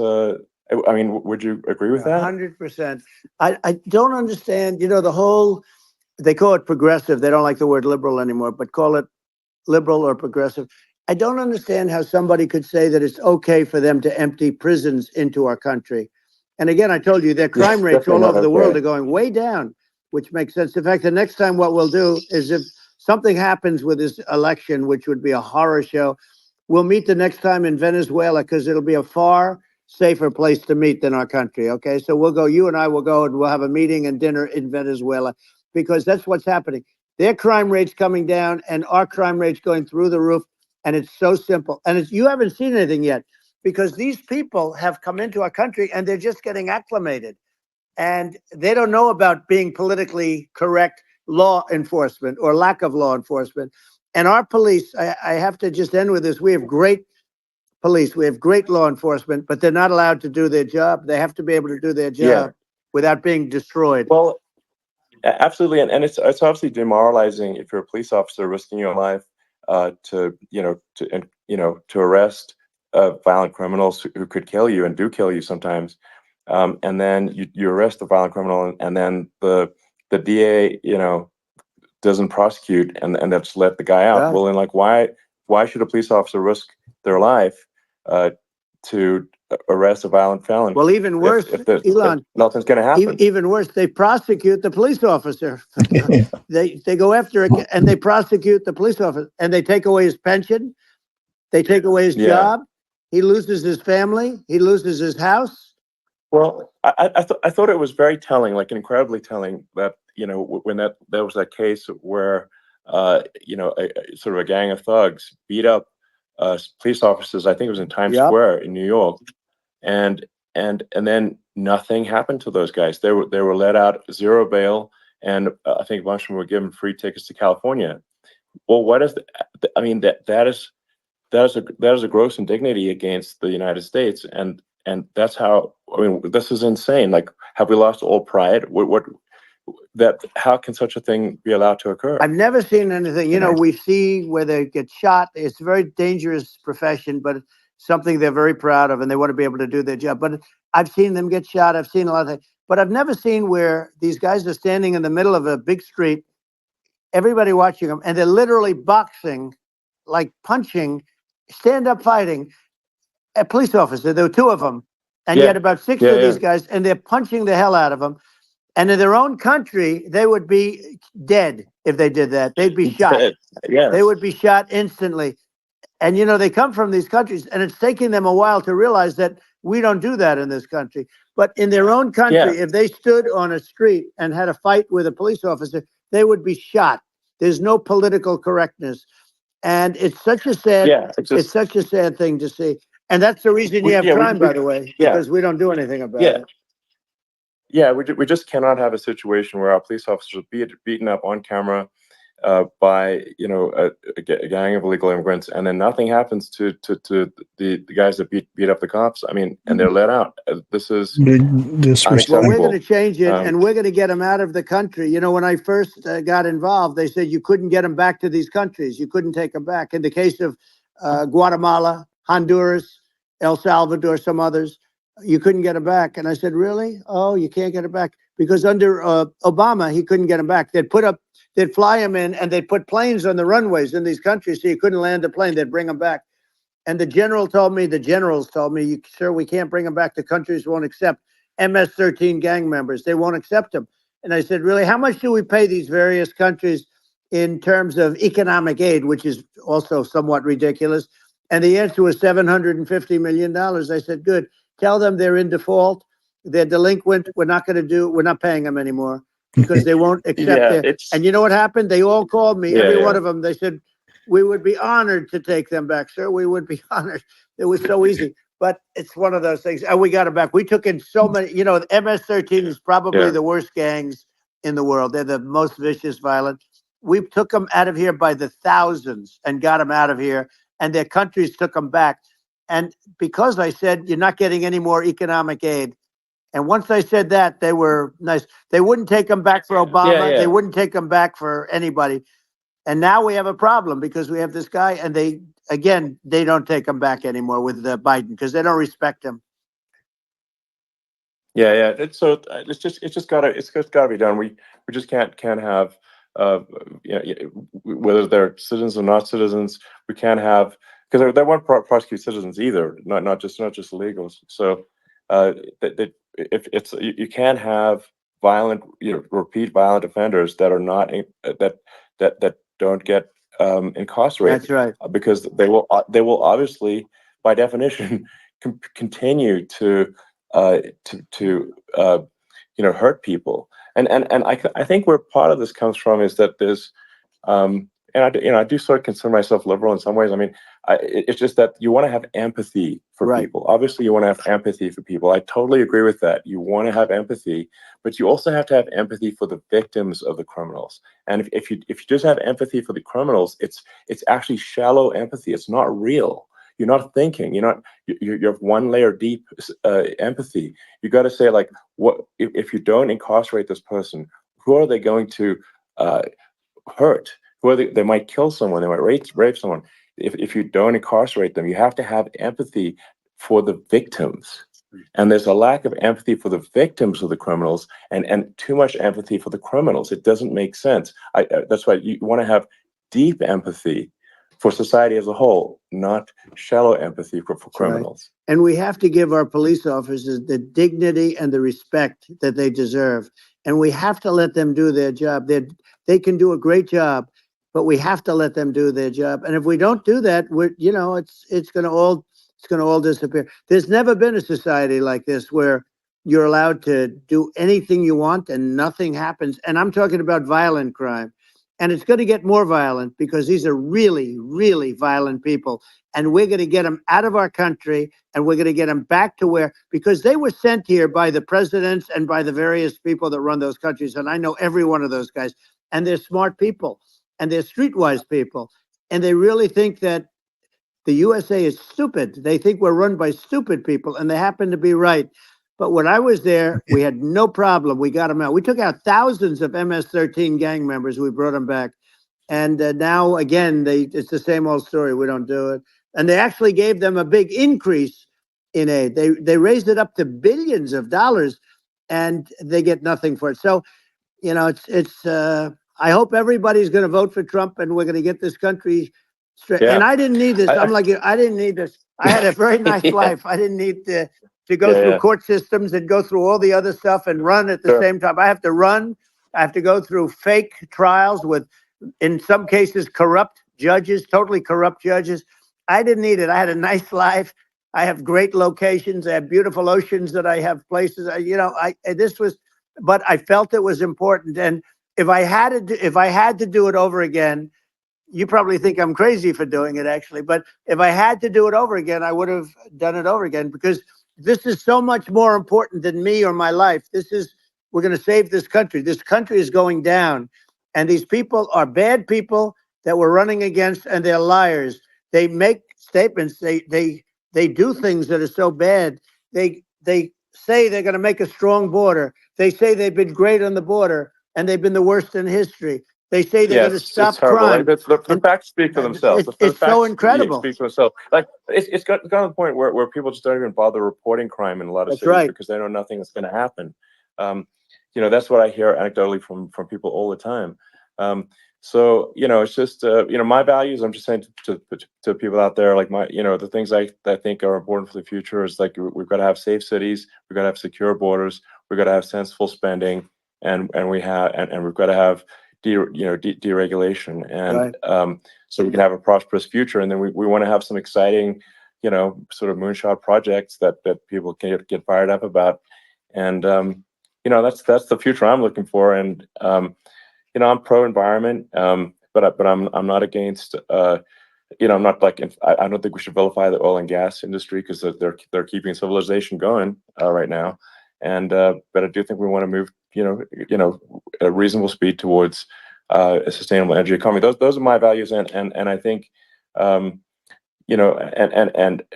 so, I mean, that's why I'm supporting you for president. Well, so I appreciate it. We're going to give incentive to companies to come into our country, not to leave our country. We're going to be giving tremendous incentives. We want companies to build here, not to build in other locations. And we want to create jobs. And again, it's about the American dream. You don't hear about the American dream anymore, Elon. You don't hear. You're the American dream in the truest sense, but you don't hear about the American dream anymore. And you're going to hear about it. People, they need that incentive to go out and do it. And they're going to love their lives. I mean, they're going to look forward to getting up in the morning and going to a job that they love, not a job that they can't stand, or not any job at all, where they have no money, where they literally have no money, and then they end up with violence and lots of other problems. No, we're going to do some great things. And I learned a lot in the first. We had a great economy and all of that. We rebuilt the military, we did so much. But I also learned the best people. I learned the good people, the smart people, the dumb people, the people that can do things. The people, you learn. When I first came in, I tell people I was in Washington, D.C. only 17 times, according to the fake news media. I was in 17 times. I never stayed over. And you don't know people. You rely on other people to give you names, and then you realize the people you relied on weren't so good. Now, we had great people, but we also had some where I wouldn't have, used them had I known. Now I know everybody. And I think we're going to really turn things around fast. We have no choice. Otherwise, we're not going to have a country. And I really appreciate this. To me, it's been a lot of fun being with you. You're an amazing guy. You've done an incredible job and a great inspiration to people, a great inspiration. And I hope you keep going and just continue to do well. And we're going to have a big election coming up. And I think November 5th will be the most important day in the history of our country. I think that election will be the most important election. And I think it'll end up being maybe the most important day in the history of our country, because if we don't win, I just feel so sorry for everybody. No, I think we're at a fork in the road of destiny of civilization, and I think we need to take the right path, and I think you're the right path. So I think that's what it comes down to. Thank you very much, Elon. It's a great honor, and we'll do it again sometime. And it's been really fun, and I hope you got a lot of viewers. I hear you got a lot, but I hope you got I know you got a lot of them. So I appreciate it. I'll see you soon. A lot of them. All right, sounds good. Thank you. Thank you, Elon. Thank you very much. Bye. And I do believe that is it. I'm still awake. You're still awake? Yep, that ended. Okay. Oh, play recording. Can I download it? I'm going to leave this up here. Oh, I'm not following Trump. Oh, got to change that. There we go. Well, there we have it. I'll probably, if it lets me, if not, I'll go back and download the live here and then edit it to where it's just the interview for those who missed part of it or didn't get to watch it all or whatnot. So it'll be a lot better. Dang, 3 hours? That wasn't 3 hours, was it? Yeah, about, yeah. Oh, dang. They didn't get started up till after 8:30. Yeah. Other than that, what do you guys think about the conversation? It was just like two guys sitting there having a conversation. It wasn't like a list of pre-programmed questions. It was, of course, there was a lot of bragging. I'll put it that way. There's a lot of bragging, but that's just who Trump is. But some of the stuff that they were talking about were important things.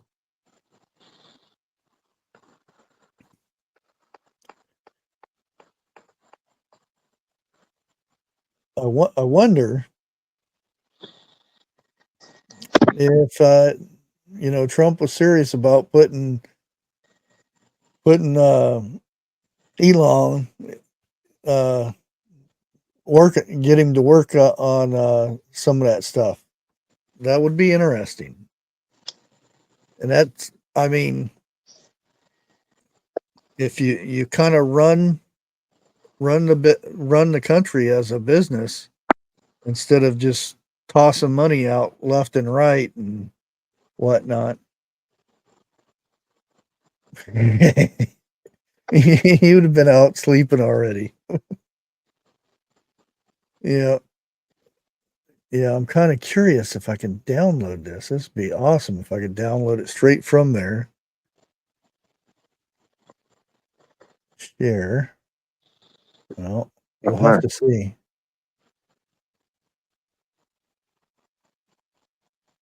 Okay. Yeah.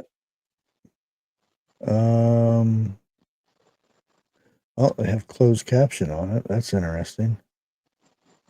Don't see show caption, picture in picture. Yeah, it was 3 hours and 33 seconds. Woo. Huh.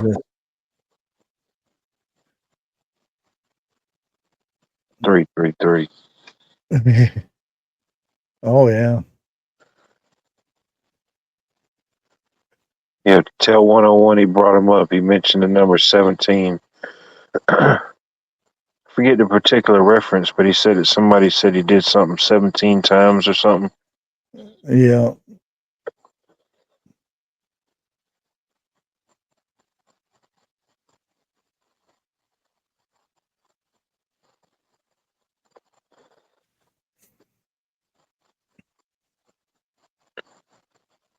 Well, I'll put in the word for you to interview Trump next. I like to be able to interview Elon, see what's going on in his brain. Oh boy. Yeah, I was thinking about hitting the button to ask a question, but yeah, I'm sure there was probably about a couple million people that wanted to do the same thing. Oh yeah, that was easily the most watched and talked about thing on Twitter. Oh yeah, definitely.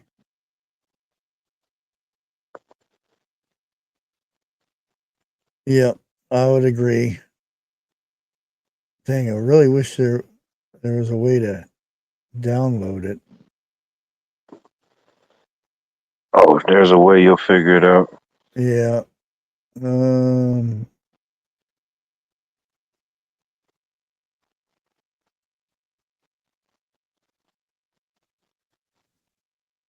View hidden replies. Oh well, I'll check it out later. I'll probably end up just getting it from the live here and shorting it down. But anyways, it's almost 11 o'clock, so I'm gonna go ahead and call it a night. Jeff was tired, so he that's about all the time he could do for listening. I bet he was having a hard time not speaking up. But yeah, I'm glad that we actually got in there at the last minute to listen to it at least. And Yeah. Hello to all the people over on Twitter that evidently couldn't get in and was listening off of mine. So How many did you get up to over there? 28, Oh, which that's yep. probably a record for me on Keep going up. Yeah. But I'm going to go ahead and play the outro here in thanks of supporters or members. And if you're up in the morning, I'll be up here at 9 o'clock in the morning with the morning news. And we'll catch you on the next one. Night, everybody.